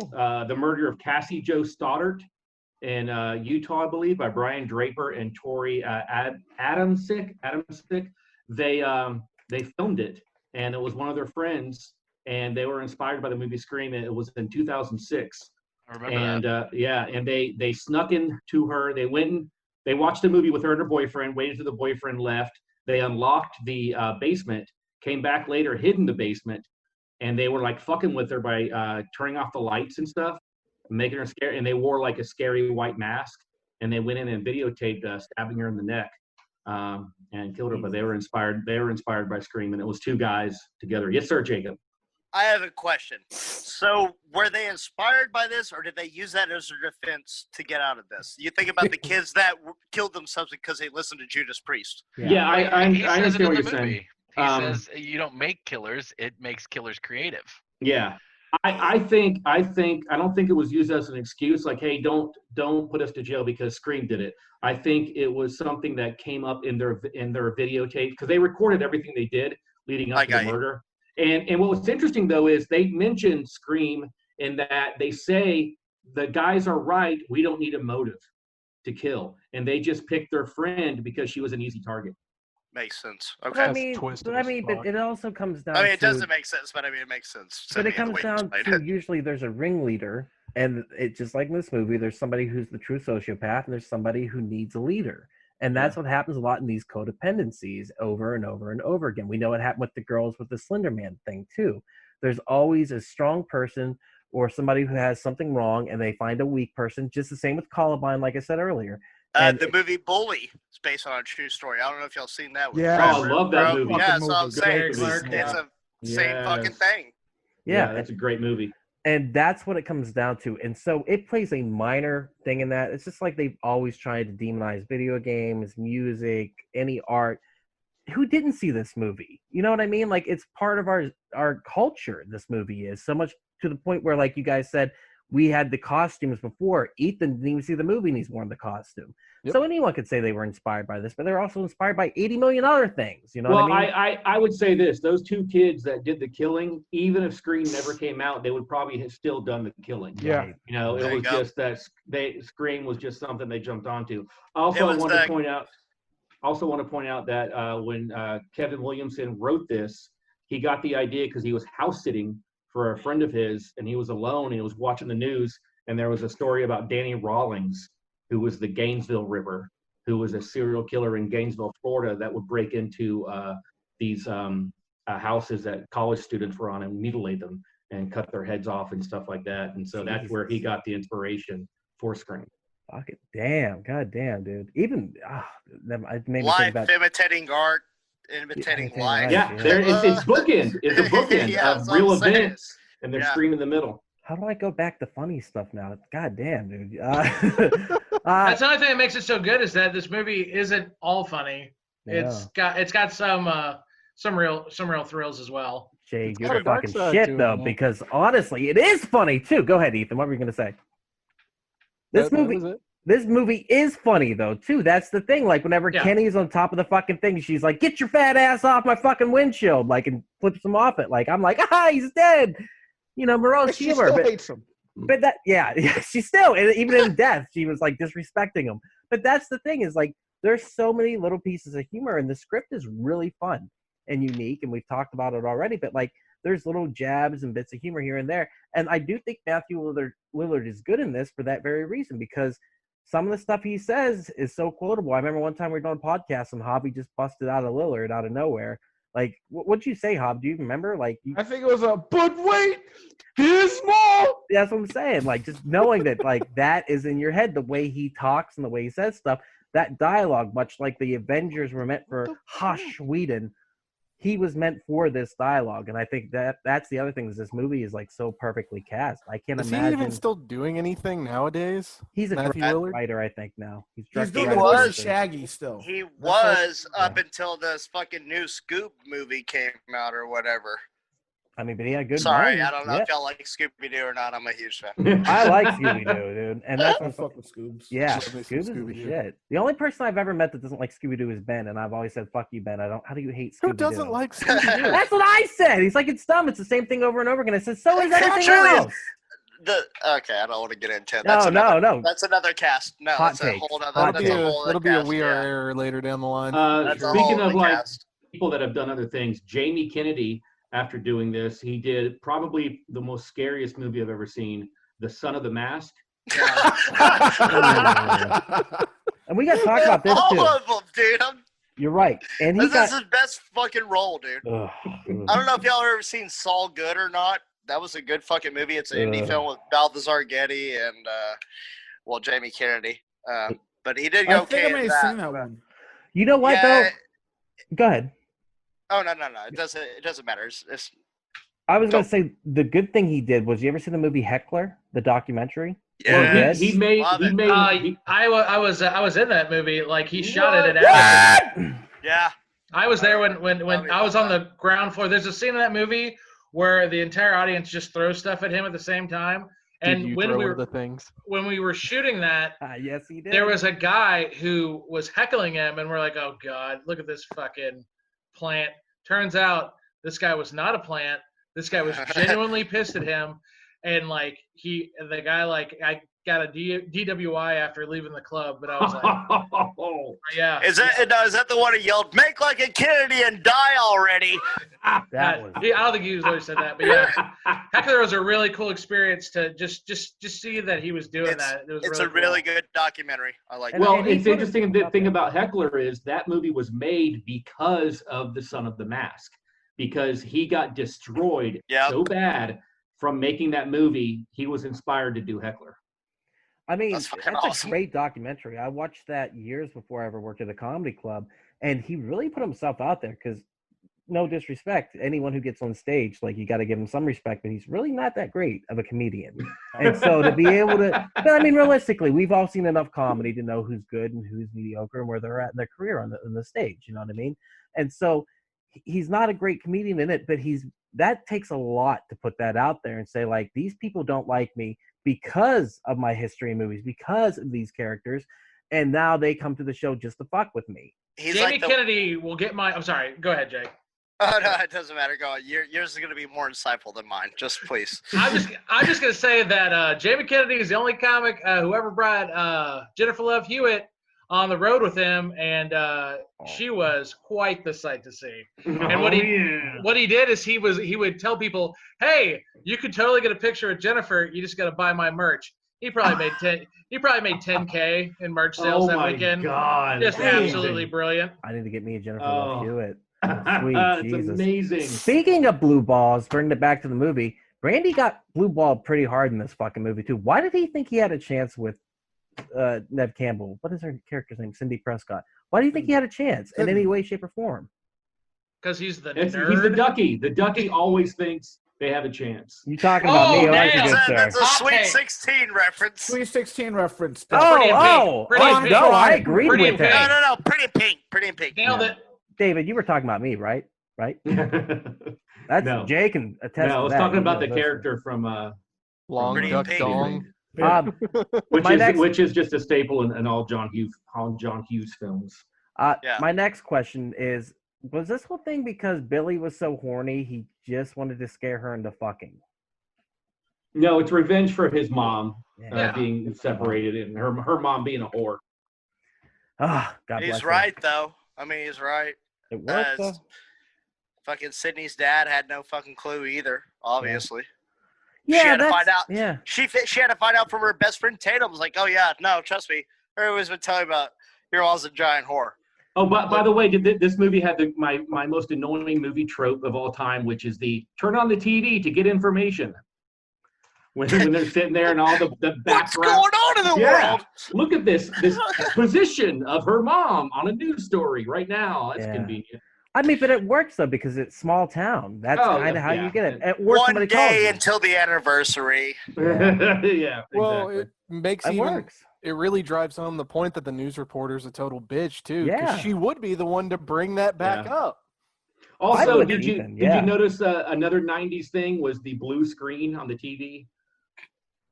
Oh yeah. You mean I the didn't static? notice. Yeah, because it used to, like in the '70s, it was static if you had like your TV was off, and then it became blue. The And that was, digital, the thing. yeah. It's just a little box that says no signal. I have one more thing, and it's a little stupid trivia piece. Linda Blair was also one of the reporters. What? Yes, No way. That's cool. Yeah, dude. Right after she left, or Billy left her fucking house that night, or she got done staying the night at Tatum and Dewey's house. And Dewey has poor trigger discipline, by the way. Also, he could have shot everybody's face off. But the day after, he had to take him to school in his Jeep, his police Jeep. And one of the reporters that runs up was Linda Blair, who we all know is from The Exorcist. Very Yeah. cool. I love that. I love shit like that. Yeah. You were saying about like the 90s TV. What's the deal with the 70s Dutch tilts everywhere? That was bugging the fuck I out of didn't me. notice it until like the killer was standing behind Randy, and I got to know. I was like, oh, seriously? Yeah. Yeah, Seriously? dude. Same I know, man. time. The only place a Dutch tilt should exist is Batman 66. Batman. That is it. Keep it out of your movies. What is that? What's a Dutch tilt? I'm Yeah. intrigued It's by when you this. take the camera and you just tilt it like that, and it makes You it know, slant. who had a lot of that? Right, Was yes. Thor, the first one. Yeah, what Jake just did there. Yeah. What had a lot of them? Bob? Yeah, Thor everyone, that's was There you go. stupid. with Yeah, the Dutch bro, tilt. we talked about it. Thor, the first one, the Kenneth Branagh one, is nothing but fucking Dutch tilts. Like he was pulling a Batman 66 or a fucking Schumacher in that. Well, shit. yeah, Am I the like, well, comic books. Well, this was popular, so let's Yeah. just do that. And like it worked in one scene where it disoriented me a little bit, but like I can't stand Dutch tilts. Get that shit out of your stuff. My other thing was, and this is just for us. There's a moment. Did he just hit the book? This thing really bugged me, but I loved it at the same time. Dewey, when he goes into the house party with all the kids, and he brings the bitch with him, or Courtney Cox character. What is it? Gail Weathers? He brings Gail with her, and they go, "What is she doing here?" And he goes, "She's with me." It reminded me of our friend Gabe so much. So much. Did he not remind you of Gabe? Like, I didn't think about it, but I now that you didn't mention it. either. yeah. I was like, this is Gabe. I was Oh, like, that's Gabe's great. son. Oh, oops. All right, my last thing I want to talk about, Jay, I'm going to you for this, the soundtrack itself. Yeah. How about the soundtrack to this movie? Pure 90s gold. What do Oh, you think? and if you get a chance to, if you have a VCR, if you happen to have a VCR and you ever score like a VHS copy, I believe it's at the very end of the movie, or like right before, they have like the official like song, which is like this. It's not the Red Right Hand one, but it's like this just typical 90s alternative song, but it all takes place like with all the different snippets of the movie. I was like, that's pretty awesome. But the song most people remember is Red Right Hand. Just it's got that creepy, trippy kind of instrumental to it, which is by Nick Cave in the Bad Seeds. Whenever Billy and Nev get it on with the over the close stuff, there's an acoustic version of "Don't Fear the Reaper." Fear the Reaper. Yes, Yeah. it's so cool. Okay, yeah. That What's shit was funny fucking is good. I hit pause, and if you're watching Amazon, it shows you like who's in the scene. Yes, And they'll it tell had- you the music you can get. And it had Blue Oyster Cult, and I'm like, Yeah. that's the song, but I don't think that's what the version is. No, it's not. What's interesting is, that Courtney Cox is in this, and she's from Friends, which is a really good connection, because just like Friends, this movie had no black people in it. Not true, but I see what you're saying, but not true though, because I sent the picture of the reporter earlier who was smoking hot. And Oh shit! Yeah, there was one, dude. I don't know if I There's said that one. to. token. I think I sent that to our group chat on the We Are Air group You chat. But, did. oh my god, come on! Oh my. It definitely And Bill Cowher's in they this definitely movie. corrected that in the sequel. Big time. Yeah, first off, that I'm Yeah, yeah. man, I'm they sure they had cut a lot. fucking Marlon and Sean Wayne's in it. Nice. I would like to make a visual complaint about this movie. It is super fucking bright. It is a very Yeah. bright movie. Listen, I don't think that was not an accident. I think that was Yeah. totally Dude, on purpose. Talking about the white but I mean, people like still? the curfew starts at 5 o'clock in the afternoon. Like everybody's like, okay, we Well, gotta shut down. It's still- even the night scenes, even the scenes at night are lit so bright. It is such a bright movie. Again, yeah, I definitely understand but again, I think that was definitely choice. it was to I think in a lot of ways it was to show you like just because it's bright doesn't mean you're safe, and I think Yeah. that's what this movie, like, no one really gets killed in the dark. Even Drew Barrymore, you still see all the light from the house when she's Yeah. getting stabbed. Like, can y'all think of any deaths where it was like a dark room in this movie? The Any of first them? one, I mean, the patio, they darkened the patio and then turned back up, but other than that, And that's when it. did he get, And that's where when the did surprise. he get killed? Yeah, he got Yeah. killed when the lights turned on. But I here's mean, I don't think the garage door lights were bright enough for me to see Fucking Rose scene. McGowan. Oh Tatum. my oh, God. it's so good, dude. All right, Ugh. two more things. Let's talk about that. All right, once again, why does everyone seem to dislike that? Because I really like that with the garage door death. Because it's so Unbelievable. unbelievable. It's so unbelievable. Yeah. This is the It's first I've ever heard of ridiculous. anyone like having like real, true hate for it. No, personally. I agree with them because watching it earlier, I was like, I agree. think it's a I great agree. idea. Cool It ass was fucking cool. death. right. If it were like an industrial warehouse they were in that had like fucking 4,500 500 horsepower garage door motors. Yeah. But this is like The problem is when you're dealing with a genre film like horror or sci-fi, we're already jumping into a lot of suspension of disbelief, and when you have suspension of disbelief, you use a very fine line to when you can lose somebody. And like I think Ethan was talking about being pulled out of the movie, and for me, the garage door was such a big yank out. And even back then, though, it was like unbelievable. Yeah, like, yeah. Even if you when I saw it in the movie 90s. theater, I remember being mad because the opening sequence is so good and done so well that it was so disappointing. Because that you know what that garage door scene felt like? That felt like a Friday the 13th Part 7 type of death, where they had just run out of ideas and they're like, "Fuck, how do we kill somebody?" But who's to say that Stu didn't, reinforce the garage door to be able to withstand it because he's so intuitive? Why would he do that? That's so much work. Clearly, you are the one. Well, I'm just being contrarian. Listen, he's got a point, because if you read the novelization, there it is. Yeah, it's in there. It's in there. You'll see that the real point the battery drops is when he starts bolting the new motors onto the door. Are you saying the batteries were picked back up during the garage door?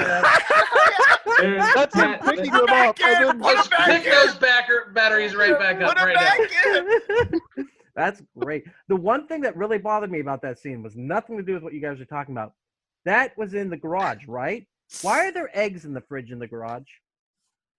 Some families have a second refrigerator. Is that a Pennsylvania thing? That's a white people. That's a white people thing. Who goes out to the garage fridge to get the fucking eggs? That is definitely a rich white people thing. Yeah, we've got so many eggs, we have to put them in the fucking garage. Like, I got that. Who needs eggs for a party? Yeah, number one, yes. And secondly, do you know how much eggs cost? I bought 3 cartons today for like $1.20. That's like the bitches chopping up nuts in Heredity. Hereditary. Who's making that? Yeah, remember we talked about that. What the fuck is going on here? Who's making brownies at a fucking house party? That was the most ridiculous thing ever. Imagine drunken teens. We need eggs. Yes, bring them in. Start throwing them. Monologue at the end of the movie. That's the last thing I want to talk about, guys. Monologue. These guys start monologuing like crazy. It's an exposition dump. You don't like it because I like it. No, I like it. There is. Yeah. I like it. I think it's great, but it's an exposition dump. It's like we got to tie everything up, and I absolutely love it. I think the scene where they're stabbing each other is fucking great. I think it's so cool. Was that in the softcore section of your store? Yep. Ketchup, just like my mom's spaghetti, motherfucker. Yep. Another thing, one more thing. I really like the Jamie Lee Curtis thing when they're like, I want to see Jamie Lee Curtis's tits, and he's like, it doesn't show up until the 85. Yeah, 85. They harp on her multiple times throughout this movie too. During that house party, like 3 separate points are just like, fucking Jamie Lee Curtis did this. I want to see your tits here. Jamie Lee Curtis. Ethan. Here's the thing. She was typecast for years as the final girl, the original Scream Queen. That's what she was. Mm-hmm. And so not until the 90s did she start becoming a comedic actress and really having those roles throughout the 90s. Disagree. Trading Places was early 80s. Yep. Okay, but what about Fish Called Wanda, 87? Yeah, you're wrong. Fish Called Wanda. Next topic. Dude, she was so good in Fish Called Wanda, man. She fucking rocked that movie. And then True Lies. True Lies was so amazing. There was one scene in True Lies that was amazing. Dude, Tom Arnold stole that movie. I remember he really did. Dude, he really did. He was awesome. He really did. I did want to mention one thing though, and I think that's really important, is to talk about how slasher films were fucking dead before Scream came out, and Scream totally revised it. Oh yeah. I just want to say real quick before we go on that, saying Tom Arnold stole a movie is like saying cocaine stole a movie, because that's all it was. It was just cocaine stole plenty of movies. You can ask Stephen King about that. That's right. Maximum Overdrive. I want to see the unrated version of Maximum Overdrive so bad. With the behind the scene now. Yeah, I want to see Stephen King doing fat straws and then telling people what to do. And just screaming more blood the entire time. Yeah. That actually does sound amazing. All right, let's talk about it. This redefined, right? Changes the game. Brings it all back. Yep. you get 5 years, and then you start to get the direct-to-video stuff. But within that 5 years of bringing back slasher, it does revitalize horror in general, and it continues through, and it makes horror viable. Because before that, it seems horror and comedy switch off. I don't know why it is, and then action movies stay pretty steady throughout the last 30 years. But it's like horror is always profitable because it is cheap to make. Why it's cheap to make? People, somebody, I think Javi and Will said it in the last cast, like, and Jake too, whenever you don't have a lot, creativity takes over. And in horror, that's the key. Like, whenever you can't make something for a lot, or you don't have a lot of money to make something, you go to that place in your mind where you're like, well, how do we make this interesting or suspenseful, or what can we do with lighting, or what do we have available? And that's why it works. And sometimes there's such a glut of it, one will just hit. We got this movie made for relatively cheap. It does have big name people, but not then. You got Saw that hit big, later, the gore porn. You've always got something, but this movie truly did bring it back, because I don't remember horror being a thing at all before this movie. Big movie companies would not touch horror with a fucking giant machete. I mean, it just wasn't. No one was touching it, and this really did change it. It kind of saved it. Right. And now, I mean, you get horror. You can get horror anywhere. I mean, I was looking at Shudder earlier today, which we need to get a sponsorship. Maybe someday. Well, fuck it. Why not? Let's try it. Hey, Shudder. Javi, us. What are you doing? He's drawing. He is shaking the hell out of his camera. Is it making you dizzy? It can't. My Don't eyes do a just Dutch tilt. constantly go to it. Yeah. My bad. Do a Dutch tilt. Yeah, give it a touch. Oh man, my camera is shaking. Did you not believe him when he told you it was? No, I never believe anything you guys tell me. No, this is true. Are we all doing the Dutch tilt? Dutch tilt. We should do an entire cast in Dutch tilt, just a fucking Dougie. Oh, I can't. I mean, I just did it. I don't care. It is what it is. Oh, that's making me dizzy. Never mind. We could do Vertigo, and we could do it all in Dutch tilt. Well, based on the fact that we've gotten to the point of the Dutch tilt, is there anything else that we want to say about this movie or talk about? I think we liked it. So I have one other point, and this will be really, really quick. At the end, where Stu, after he's done fucking Billy, he's bleeding out on the counter. He's going, "Oh man, I'm feeling woozy. I can't move, man. I can't move." How the fuck does he have the energy to get back up and tackle that girl like 5 minutes later? Adrenaline. Because no he's way. he's thinking about Billy fucking him in the ass. That's how. Yeah, It's it's like a mother that has to save her toddler from under a car. He gets the strength from it. He has to. Yep. It's that.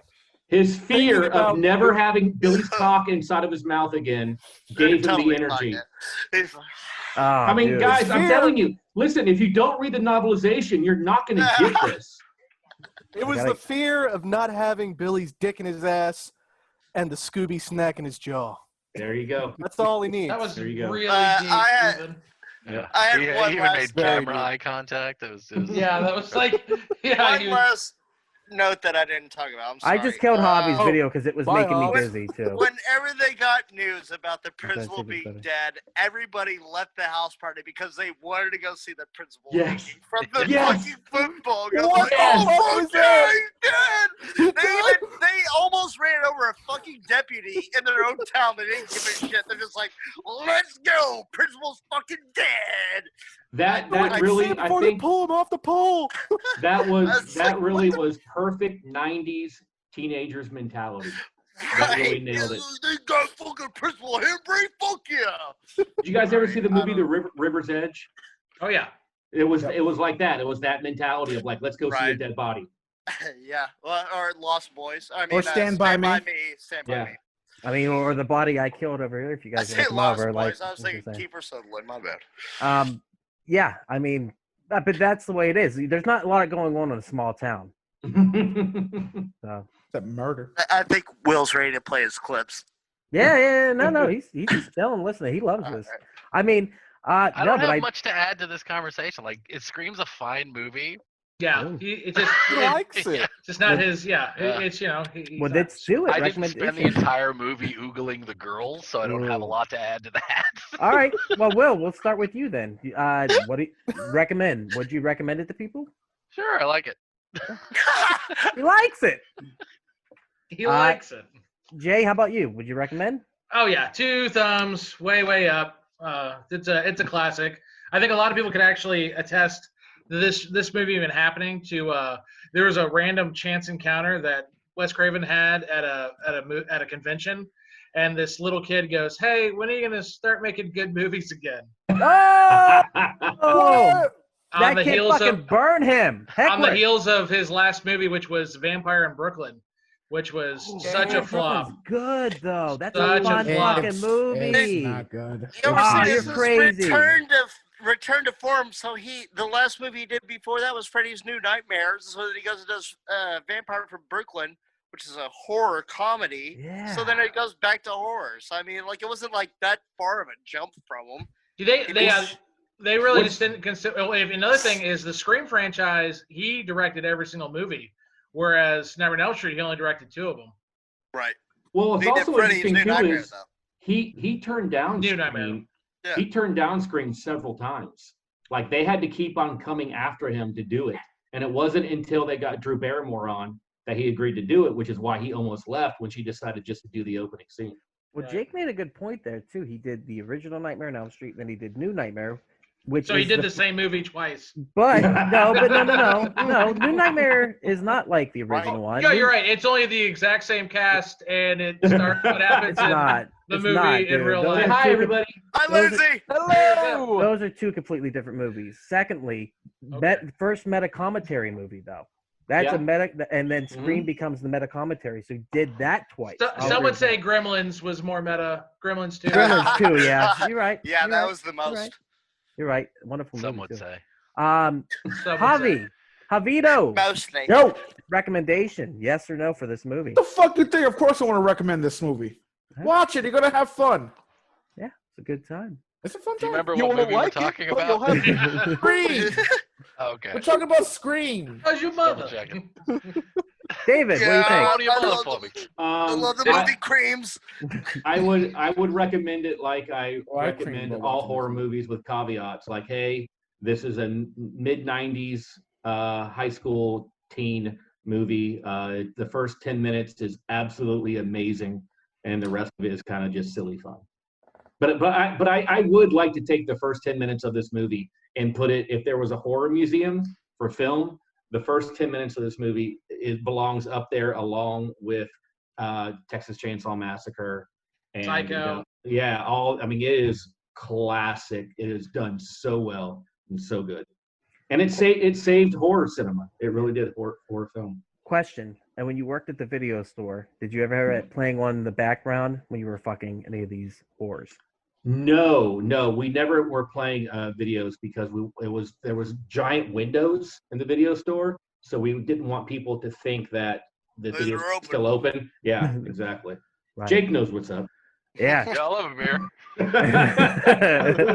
Jake, do you recommend it, Jake? What do you think? If I have to watch it, you have to watch it. So, Yeah. so Boom. I'm gonna give it a big recommendation. Of course, it's one of my favorite horror movies. Like I said, it's the one that got me into horror movies. This is kind of like the transition cool, period man. right there. So it That's is. cool. it's been really. I've loved this movie ever since I was a kid. I've watched it so many times, and Nev Campbell was part of my sexual awakening. Like, oh my god! And I'm not into them. I mean, I love them titties now, but like when I was younger, No, I didn't know what to they do with broke them. that trope also. She even said, like, oh, the big-breasted girl. And it's like, hey, you ain't got no tits. Yeah. Sorry, I don't know. Yeah, no, you're right though. No, carry on. No. Ethan, having just watched it today, yes or no? You recommend it? I liked it. It was good. I would definitely fucking recommend it. 2 thumbs up for me. I will probably be watching this again, and it got me hyped for the sequels. So, Nice. although a little less so now that y'all kind of ruined the, We didn't Well, really are- memorize. I've never seen the sequels. Are they good? I like Yeah. Scream 2 better, personally. Really? Okay. No, what? Scream 3 had Scream Jan 2's Silent Bob in it. terrible. And it is default the best one. Ha, Scream 2 fair is enough. better. I think so. Love it. Really? I thought Scream Scream 2 2's was better. I thought Scream Scream 2 was better. 2? Okay, cool. I'll give it a look because I never. It's more mature. It's more mature, David. I Because like they're Because literally in college. she's in college, right? She goes to college. Yeah, I thought it was a better put together movie, personally. That's all. Well, Did with Wes Lee Craven? Schreiber, You said Wes Craven directed them, right? He directed all 4. Wow.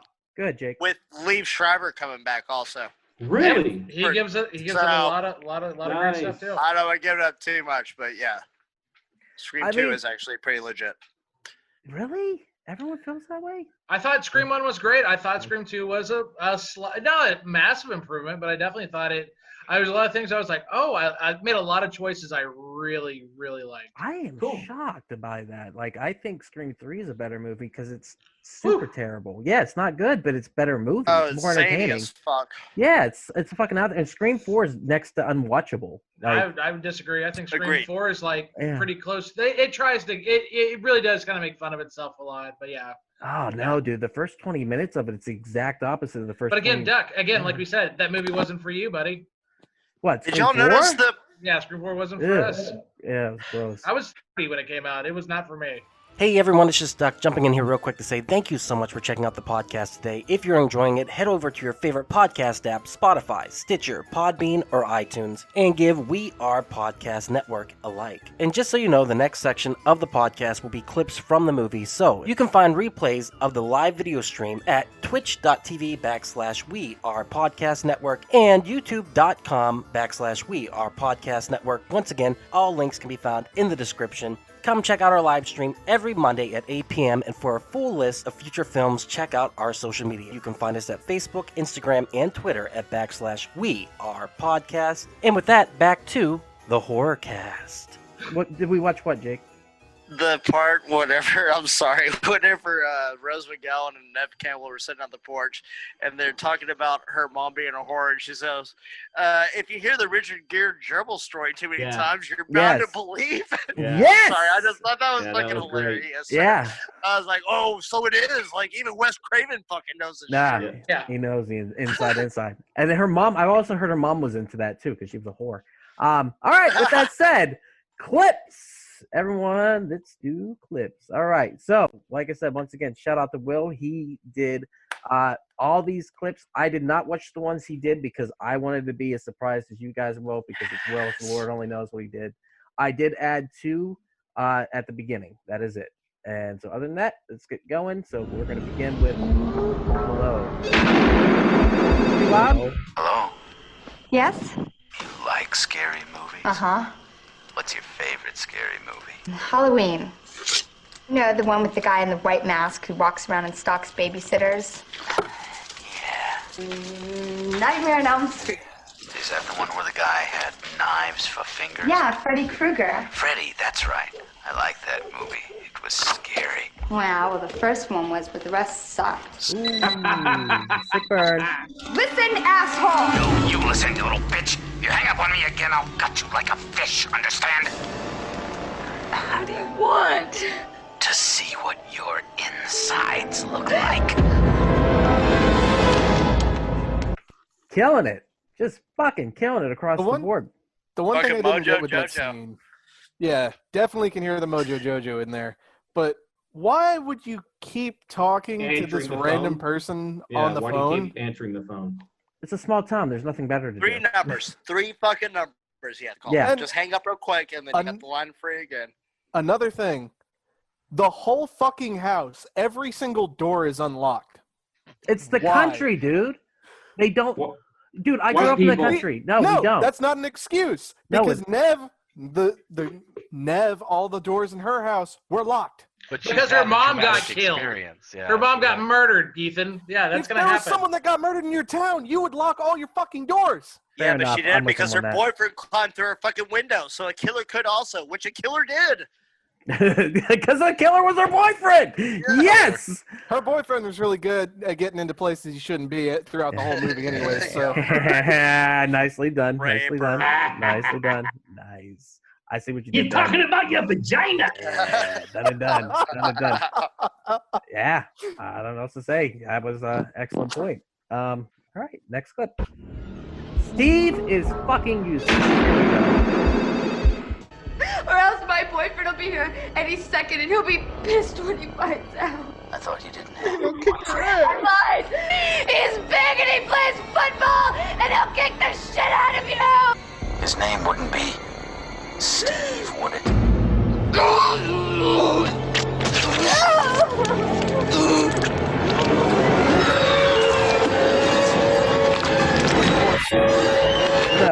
fuck Steve. The only thing he's good at is dying. It's fucking ridiculous. He did a really good job at dying.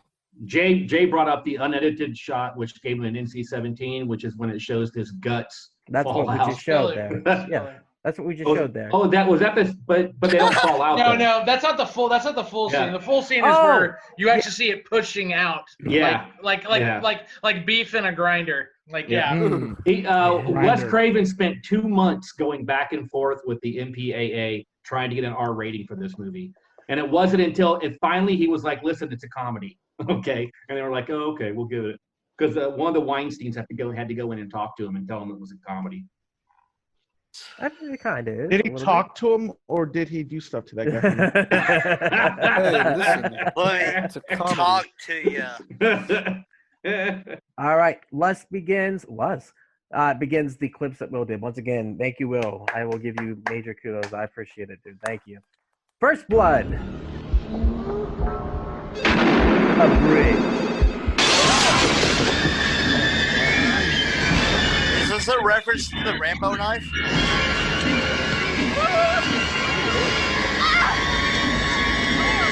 Oh! Lungs. Right in the lungs. That's the lung is on the back, bro. That didn't even go in deep enough to puncture the lungs. That knife went at least halfway in. It didn't go in all the way in, dude. You know how far back in the chest cavity the lungs are? It's touching She's the not fucking that big. back. It doesn't matter. That he put the tip of the knife in. There's no way in hell that she even that didn't even puncture the fucking heart, let alone go to the fucking breastplate, bro. Fight. Know your basic anatomy. Replay. Go get a knife, Javi, and show us. Thank you, Javi. Yeah. Can you demonstrate it? Yeah, it sounds like Same Javi death. has way too much experience with stabbing people. Yeah, I'm with Javi on this one. Replay. I think she could have screamed. And look, bro, that is the tip of the knife. Look how much dude, it's halfway in. Look how much further it goes. You're Yeah. wrong. It's halfway in. You're loud and wrong. I'm with Javi. Javi. And I'm I like loud it and when right. loud. And it Louder, just better. that I am. I would also. I think she could Can have I just screamed. say something? How badass it was that her parents were listening to her dying. That On was the phone. Yeah, phone. too. Like, That what was the pretty- that was fuck? pretty Yeah. dark. Let's see if we get that. If it were my parents, they'd be like, why the fuck didn't he hang up? You know, it's wasting the battery on this shit. Oh, I'm yeah. impressed that thing has the range on that from the face. There it is. Our goddamn Sony cellular phone is not charged. I bet that phone sold like hotcakes after this. Oh yeah. So you could hear it. Did you guys hear it? Watch this. So,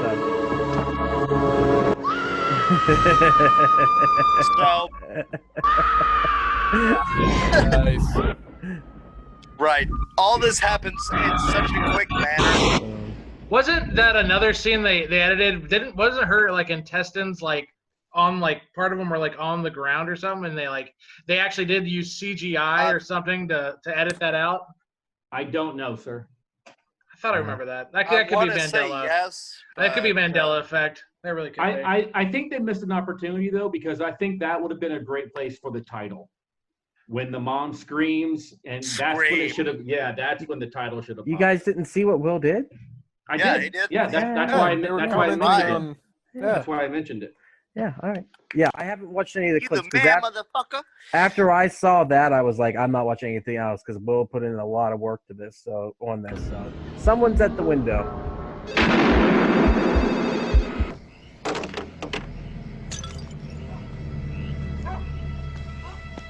Oh my god. Mm.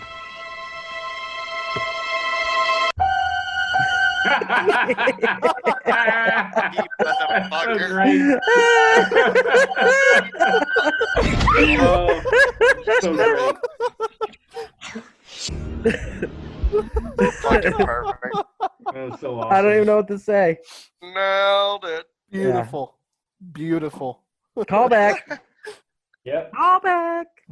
All right. The funny Well, what motherfucker. else you got in store for us here? All right. Hey, PG-13. Billy, would you settle for a PG-13 relationship? God, I hope it's what I'm thinking is. Jesus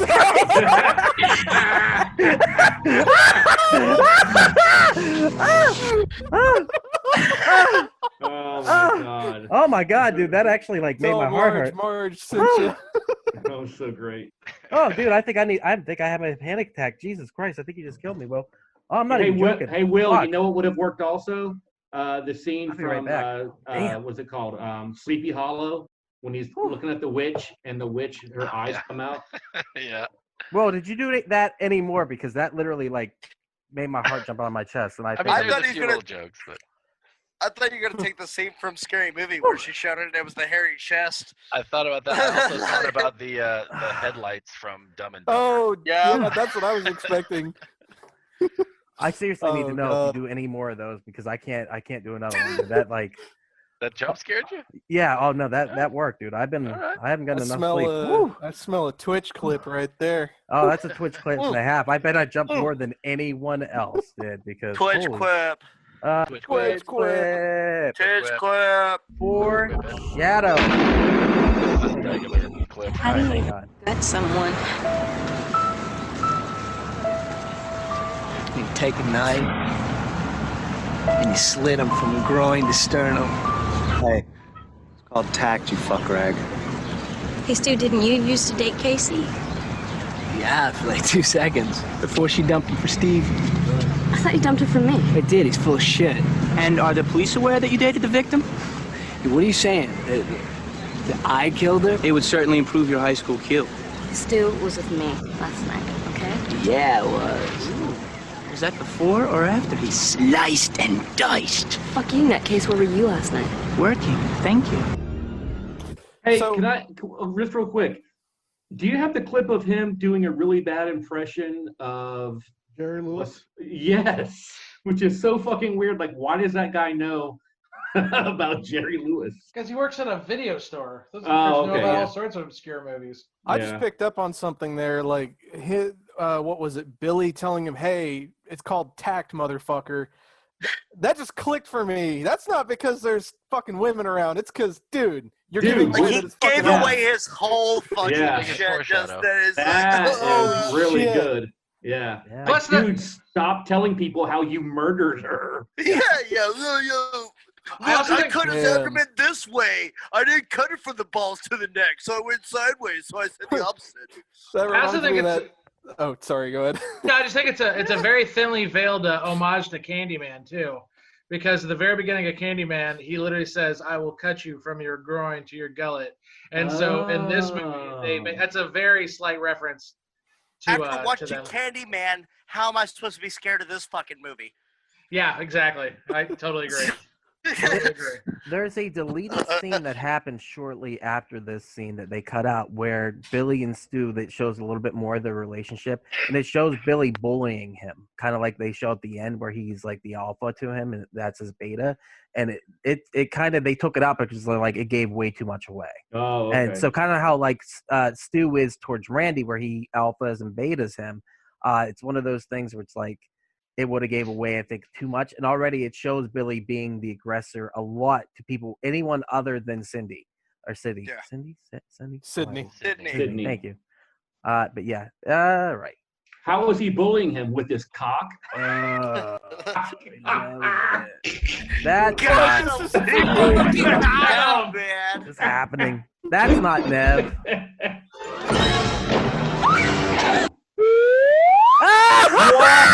What? What? Are you kidding me? They did the same thing earlier in the first scene whenever the chair came through the window. That wasn't Drew Barrymore ducking by the desk That's there. oh my god. That's probably the scariest thing in this movie. Well, Yeah, how that's did you Crispin catch Glover, that? dude. Oh, there's more. There's like 3 or more great shots of her of not Nev. That's Oh, Crispin Glover. not Nev. Holy shit. That's amazing. It's like Hillary Swank. What the fuck? That's a dude. That's better, right? I just like that headbutt, so I kept it in.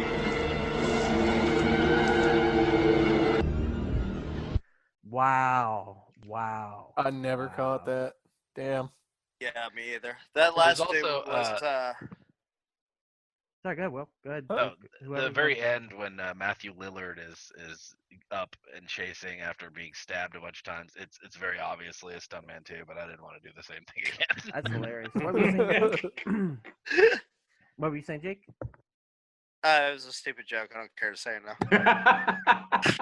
Moving along, next clip. Yeah. The time Now you of know comedy how I has feel passed. every Dude, time. I'm not even Yeah. joking, you guys. Yeah. I'm turning down my headset and turning my face every time we play clips now. Like I'm like that really scared the shit out of me. Like I'm not even. Yeah. Whoa, wait.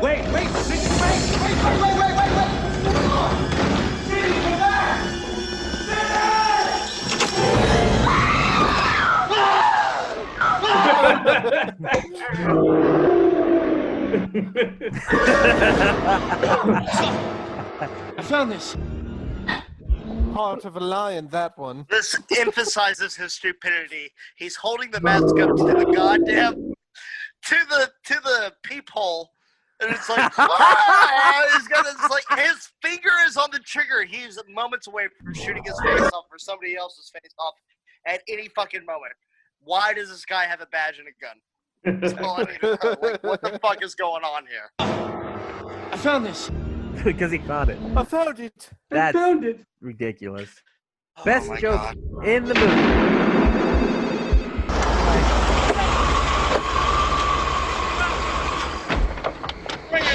Damned. What? Jesus, the camera, hurry!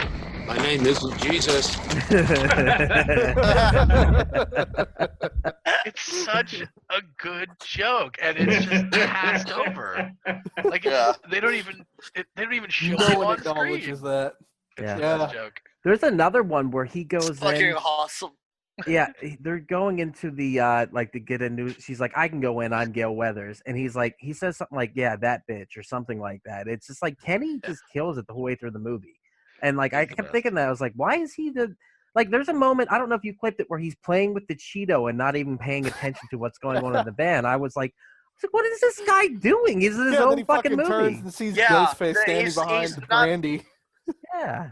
He's not paying attention so much that he's like, oh shit, there's a 30-second delay. Yeah. Fucking Kenny. I don't fight. I don't argue. There she is. Sydney! What's the matter? What happened? Are you all right? Oh, jeez. Nice shot. Bitch. No, I mean camera.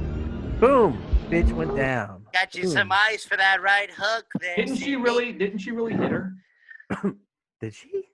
I hope so. Yeah. Fuck Courtney Cox. That I millionaire. guess they weren't friends after that. Oh no! Ba-da-da-da-da-da. No. That was good. The second phone call. Hello? Hello, Sydney. No! Poor Billy boyfriend. An innocent guy doesn't stand a chance with you. Leave me alone! Looks like you fingered the wrong guy. Again. Whoa! Don't worry. You'll find out soon enough. I promise. What? What?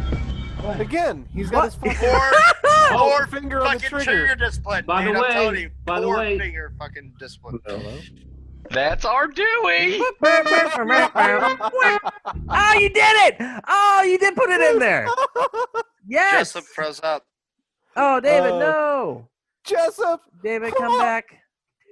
David, come back. All right. Well, we'll keep going because otherwise it's gonna be dead air. What? When he, I was just doing what Dave was doing. Oh, where's he at? He's frozen in time. He The jumped shadow forward. realm. The, He's in the fucking underworld now. the realm of the The shadow. fucking dark Upside ether down over world. here. He's in the shadow realm. Yeah.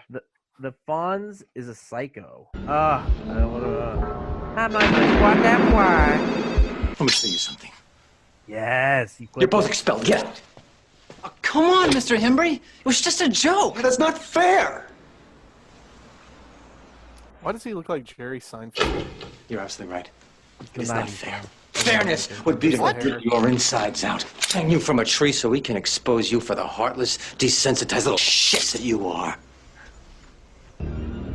What's up with that? How could the principal say Ethan, that? I'm gonna have to forgive you, but you could ask, why does Jerry Seinfeld look like The Fonz. Henry Yeah. Winkler? But Exactly, dude. I'm telling you, because honestly, it was the 90s, bro.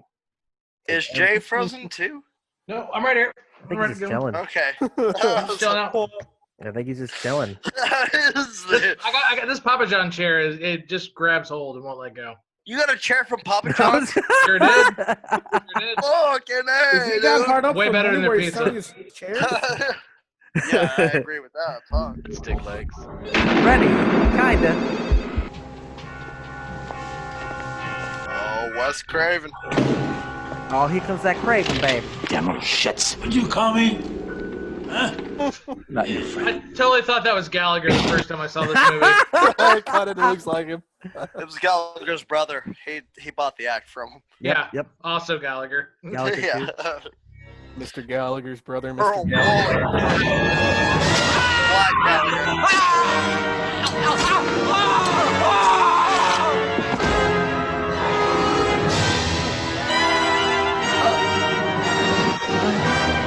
That's a cool shot. That is it's a great shot, but why the principal? Like, it's like, you cancel classes, Mr. Hembry. I'm gonna kill you now. Like Like, just what? because he's the Fonz. It was just a cool kill. Yes, yeah. I don't know. I mean, the Fonz is like, yeah, I don't know either. I apologize. All right, what we got? I missed what the title was. The Oscar goes to. Oh yeah, it does. Here's the scene. That girl in the back. Oh! Okay. Really?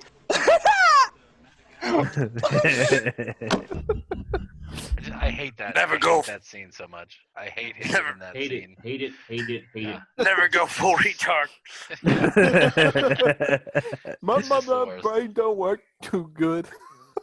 It feels like he's trying. Ethan, you're so laughing hard. way too much at this right now.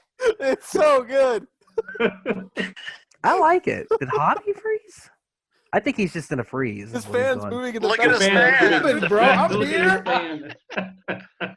He's I'm frozen. here. The fan's fine. Rose Oh. dies. Oh, here it is. Nipples, yes! Woo! Ah! Oh, the close-up, Will. Thank you.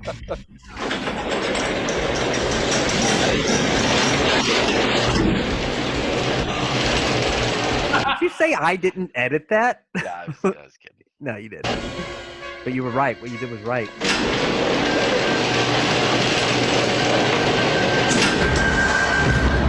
Hi. Is that you? Costume's so shiny. This is the outfit. If Sydney sees it, she'll flip. Oh, you want to play Psycho Killer? Randy, what the hell are you doing?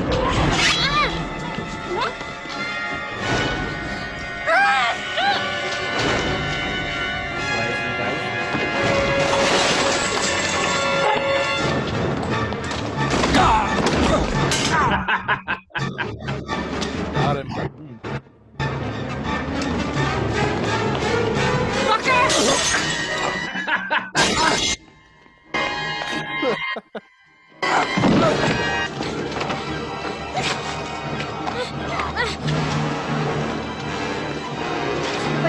Doesn't it seem like her boobs are a little bit more She got inside the caught up on door? her nipples. Yeah. Her whole shoulder is outside the door. Her entire shoulder. She She can could have get got through at this through. point. Yeah. She could have got through, but didn't Look, she there's like already, just a second ago hit the button to open the garage door again?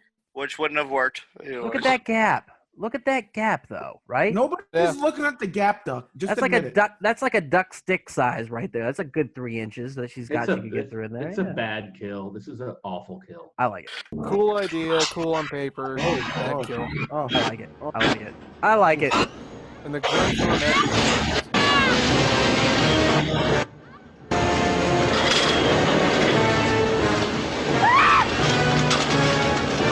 The music is killing me. Oh! I didn't see a twist face ever. You didn't see us squish her face? Never. That was the first time, and not until you guys mentioned it earlier, you put it in the back of my head that it squished her face. I never saw that. I always thought it cracked her back. So Almost until turned her right into now, Ghostface. yeah, I mean, but like I'd never saw that before. That makes more sense because I could never figure out why she was dead. I was like, wouldn't she just be like crippled or something? Like that's so mean to say, but like that's what I thought. Like, so I didn't see it squished her face. I'm sorry. Which is another reason why it's a bad death. The rules.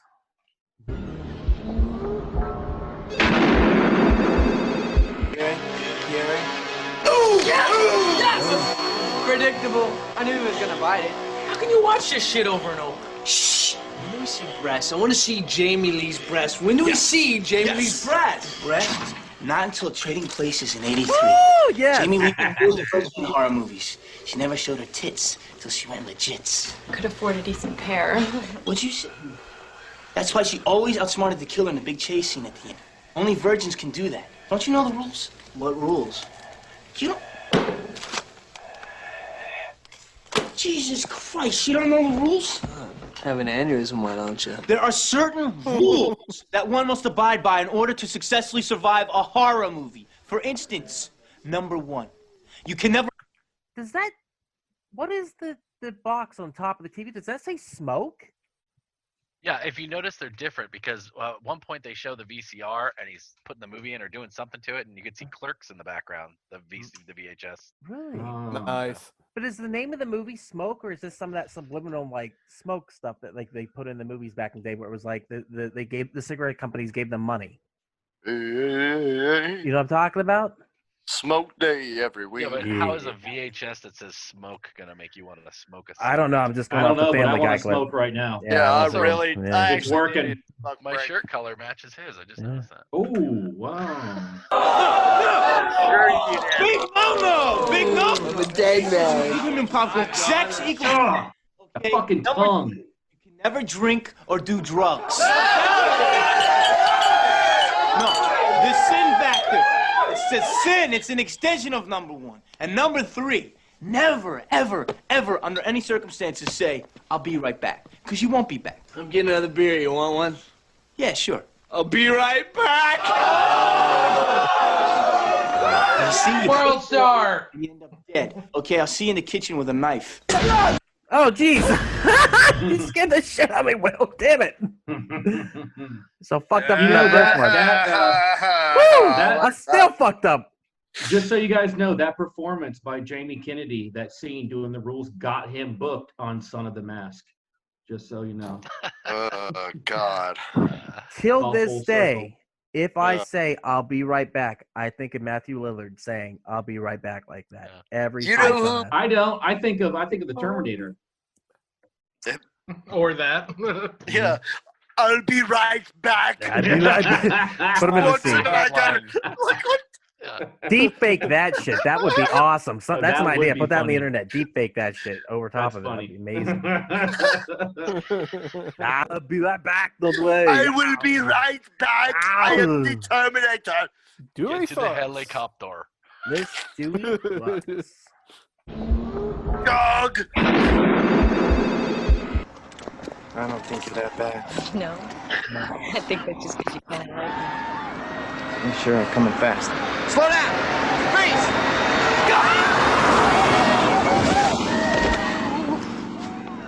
I'm sorry. Are you okay? Put the groin more on there. That's fine. That's our Dewey. Alright. I'm on duty. What? I like how he said stop, freeze as the cars are coming at him. Stabby, stabby. Huh? Oh my god. Sydney. Billy, watch out!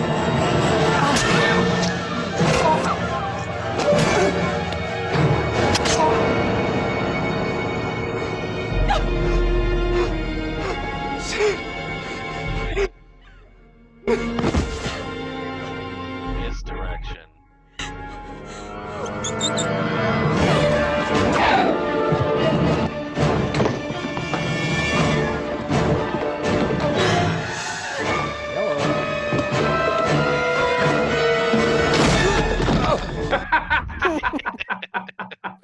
I go long because I love all the hits. I mean, there's got to be a clip out there of just him getting the shit kicked out of him. Yeah. Was that Billy as Ghostface? Because it looked like there wouldn't have been enough time for Stu to come all the way around like that. No, I to run at edited her. There was more to that scene. I just cut it so it looked even worse. Like, It's so funny because I thought the same thing. I thought the same thing. Well, too. even while I was watching the movie, that's what I thought was like, damn, did he go and costume up real quick and come running around the other side? Because there was one way she went into that room, another way she went out and then got chased back into that bathroom or bedroom or wherever she was at. I was watching it now. I was like, was there like a hidden door in the house that has to... Don't forget it's Stu's house. Who's gonna know that house better than him? Right, exactly. True. That wasn't Billy in the suit? Wait. No, that was Stu. Oh. Right, Bobby. Look behind you. Oh, there he is. A Dutch tilt. This was a great scene. Look at those fucking shoes he's wearing, man. They match the couch. Jimmy, look shoes? behind you. Look behind you. Turn around. And it's even funnier that he says Jamie behind you. Behind you. I know it's Jamie Lee Curtis, but No. You're exactly right. Jamie, turn around. Oh, God.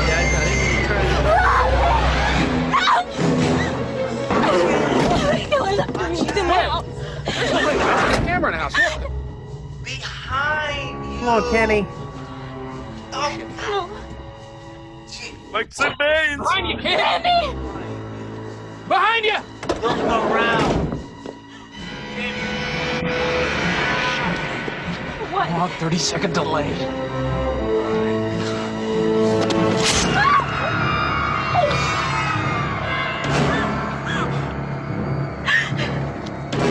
My name isn't Jesus.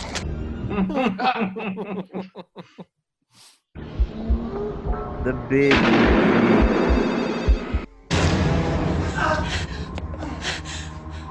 Sid.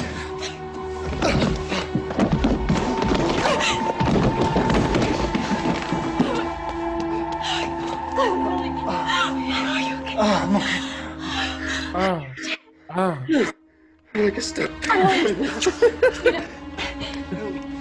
He was putting it out there. Gotta get help. Nobody's out there. No, give me the gun. Give me the gun. It's okay. It's okay.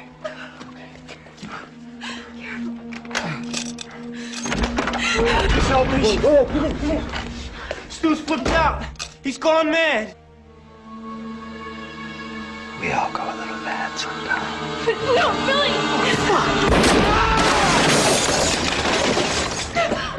Oh. Anthony Perkins, Psycho.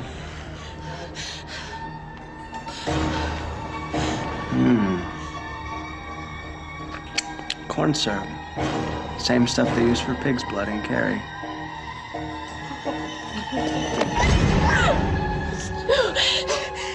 Please. Surprise, Sydney.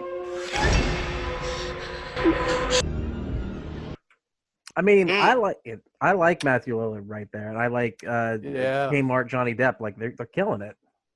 That was a great just reveal. like my mom's spaghetti. I really want to regret that I didn't edit in the surprise motherfucker from Dexter right when he said that. And I'm angry at myself, and I'm just for all of you for me. Hey, I got an idea. Let's stab each other. Ready? Yeah. Yeah! I'm ready, baby! Hey, It worked. Get up! It worked. Yeah, man, get up!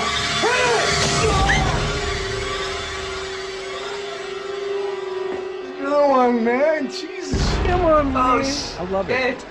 My turn. Ah! Fuck! God damn it, Stu! You see, Sid, everybody dies, but us. Everybody dies, but us. We're gonna carry on and plan the sequel, because let's face it, baby, these days, you gotta have a sequel. He is giving off like the perfect kind of crazy right Sid, there. don't you blame the movies. Movies don't create psychos. Movies make psychos more creative. Hi, Billy Wood, you all right? I can't take anymore. I'm feeling a little woozy here. I mean, That's yeah, the best acting that he does the entire movie, I think. I think that his being, they're fucking. That's what I'm saying. His over the top is like, I think it Works in fits that the scene. situation. It In that it situation. elevates the scene, and it really makes it like the energy in that scene for the last 20 minutes. Like there's, whenever Sydney disappears, I can't say her name right. Nev Campbell disappears, and for a moment they're the prey. That makes it even better for a good like 3 to 5 minutes of that scene where they're nervous or like we can't find her, where'd she go? I thought that was a really cool inverse, and then The devil rejected. the devil was. What do you mean? Yeah. I The missed. devil's I'm sorry. rejects, where it switches from the killer to the prey. My brain's not working. I apologize. Never mind. What anyway. I know I had to watch Devil's Rejects to get this movie too. Shit. This is my favorite. I love this call. Yeah. Oh, Stu. What's your motive? Billy's got one. The police are on their way. What are you gonna tell them? Peer pressure. I'm far too sensitive. I'm gonna rip you up, you bitch! Just like your fucking mother! You gotta find me first, you pansy-ass mama's boy! Fuck! I can hit you with a phone! Fuck around! You fuck! Did you really call the police? That's so good. Sorry, ass. My mom and dad are gonna be so mad. Bitch! Come on, bitch. Happy ending. What is? Yeah, no, that's awesome. No, I like that. He makes the movie for me. They're all so good though. That was funny as shit. Happy Why'd you ending. hit me with the phone? Boom!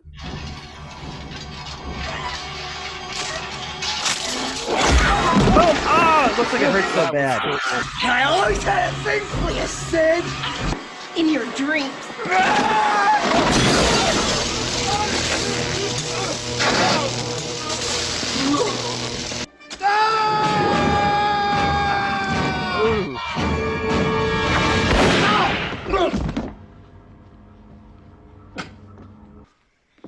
Careful. This is the part when supposedly dead killer comes back to life for one last scare.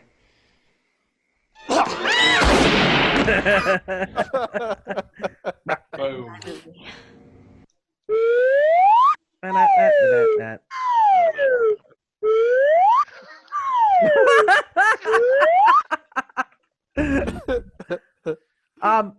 The one thing I really like about that line where he said, "I always had a thing for you," Sid, he made that up and they kept it in.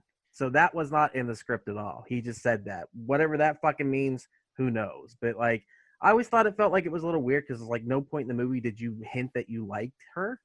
So I don't know where that came from or if that was even true. That's just the sheer artistic genius of Matthew Lillard. I'm yeah, just saying, exactly. he's the fucking voice of our generation. So. I want to question everyone who likes the second movie more without giving away to Ethan who the killer is. I can take my headphones off here for a second if you want. No, that's all right. Without giving away the killer, you don't think that the one killer is way more over the top at the end of that movie than Matthew Lillard did in this entire movie? I also think that person's a better actor. Yes. You're right. Time has told that, so you're correct about that. All right. One more clip. I got one last one. Oh, wait a second. Yes, go ahead. Hey, Ethan, earmuffs. Hey, take your Ethan, take your headphones off for like 20 seconds. All right, someone give me the thumbs up when it's good to come back. Okay, I'll hold my thumb down. Also, can't even hear.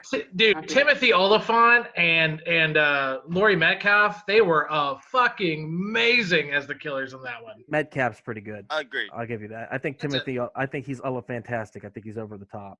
Yeah, he's great and everything. Well, we need to watch it. Maybe I need a second watch. It's been years since I've seen it. So all right, cool. We're good, right? Boom. Carry on.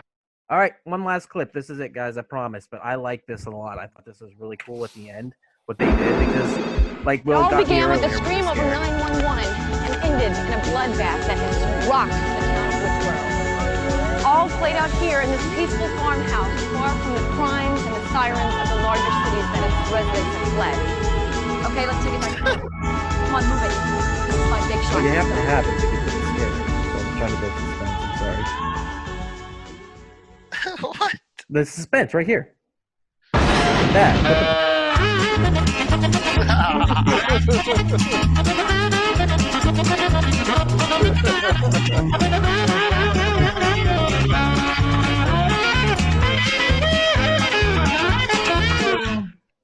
I just had to do it. All right. Every time, it's great. I mean, you were expecting it. Yeah. So I yeah, wasn't.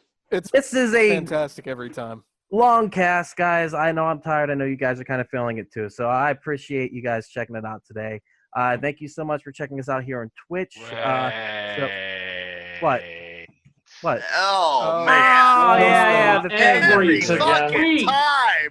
Jesus. 7 Why do you weeks in hate a Will so? row. He I just know, did I the think clips for you, I did Ducky. that Why do you for hate him you. so much? And you Yeah, just asshole. What can I say? spit Good, on Will. it. Take it away. Give us some I horror. spit on my will. That's Will's give us some recommendations, good sir. So I got two today. Number one, The Babysitter Killer Queen. This is actually the second in a series. This is pure slasher. It is one of the best new modern slashers, I think. And it has a lot of teens. It's very much a teen movie, but I wanted to push that one out there. It's on Netflix. You can watch it. I haven't Watch seen the it, but I first hear one, it's too. really good. I hear Yeah, it's watch good. the I first haven't one seen too. the The other first one. one's just as It's good. It's good. They're The both first good. one and they're both really fucking good. We And did a then, podcast about the first one when it came out. Jake or Javi, I think maybe both caught it. But Me we and Jake all, saw it around the same time, actually. Yeah, and they brought that to the table, and I was like, holy fuck. Actually, that's ironic because the same one that we did that we talked about we talked about VHS Store Memories. So that is in our first or second season of We Are Air. So yeah. Is oh it my God. the hot blonde from Ready or Not? Isn't she the lead? Yes. Yep. Samara Weaving. Samara Weaving. Yeah. What else you got, Will?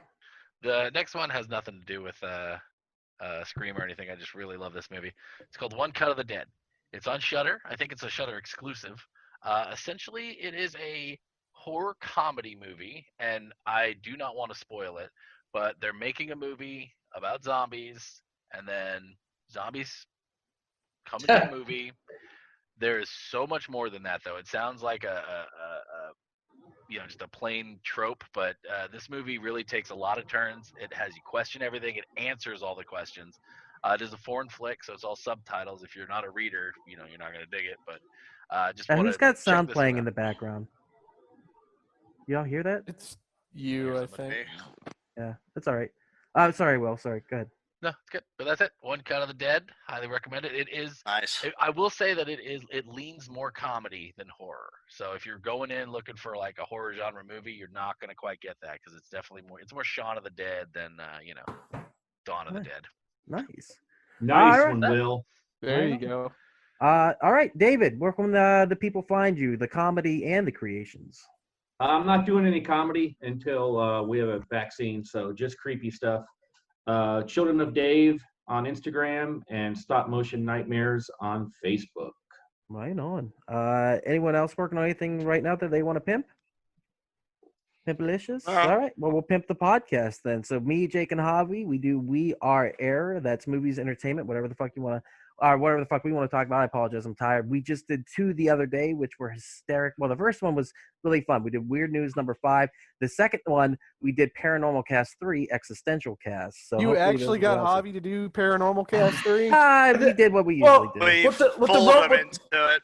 There's no fold in this. Just like, Javi, we're doing this. And I just don't have a say anymore. So I was like, all right, I guess we're doing this. But honestly, Hobbs, you took it away, man. We had a great conversation about all kinds of crazy shit, and it was a wonderful cast. And like once we got them talking, we the alien stuff was mainly what we talked about. So as long as we stay away from ghosts, Hobbs felt safe. We didn't talk about that stuff so much. So it's just not something he's Where a fan ghosts of. aren't real. Me and Ethan, you can find us on We Are Bagu, where we talk Atari to Steam and everything in between. I still am working on the Fall Guys cast, which features us 4 and then also Austin McDonald. So hopefully I'll get that out soon. Of course, I did have an I Hate Being Sober come out where I talked to Nathan Blackwell about what it's like to work in a haunted house. It was a great conversation. Very interesting. Hopefully we will do another one in the future where he brings on some buddies and we talk about some crazy stories. I don't know if you guys heard the preview I put out there about the woman going in, was scared so much she went into labor, like happened to Duck earlier with that clip. That dude, I'm not even joking. That scared the fuck out of me. Other than that, you can find everything. Oh yeah, Heroes, Cheers. Yeah, I'm still working on stuff. I'm sorry. Will's recommendations me this, okay? Bro, I'm sorry. Don't do what you do to him to me too. I'm sorry. Ethan, do you want to talk about it? Yes, I do. Okay. The podcast that apparently is the bastard child of the five, Heroes, Gyros, Dungeons and Distractions side quest. Me and the boys sitting down playing some D&D, having a great time as always. You can catch our whole Halloween special on Twitch right now, all the way through. The special chopped up, just the good bits will be coming up soon. And we will hopefully be recording our Christmas special here in the next month or so. So keep an eye out for that. And that'll be very, very cool. Yeah, it's not. I guess it is the best. We haven't done it for so long. I keep forgetting. You know what I mean? I'm It's sorry. Danny bought a Ducci of your. We did it like podcast. 2 weeks ago. Yeah, but in my head, we'll talk about it. Deep cut. Deep cut. All right. So looking at what we got coming up next week, we're going to do Thanksgiving. After that, Silent Night, Deadly Night. So after that, I can't remember. We got Rare Exports, I believe. What else are we doing? Well, Ginger Dead Man and Holidays. I know that. I'm missing one, though. What am I missing? We're not doing Krampus anymore, right? We're doing something else. I cannot for life remember. So. That's no biggie. But Thanksgiving's next week. This movie you have got to watch if you are listening. You have just period done.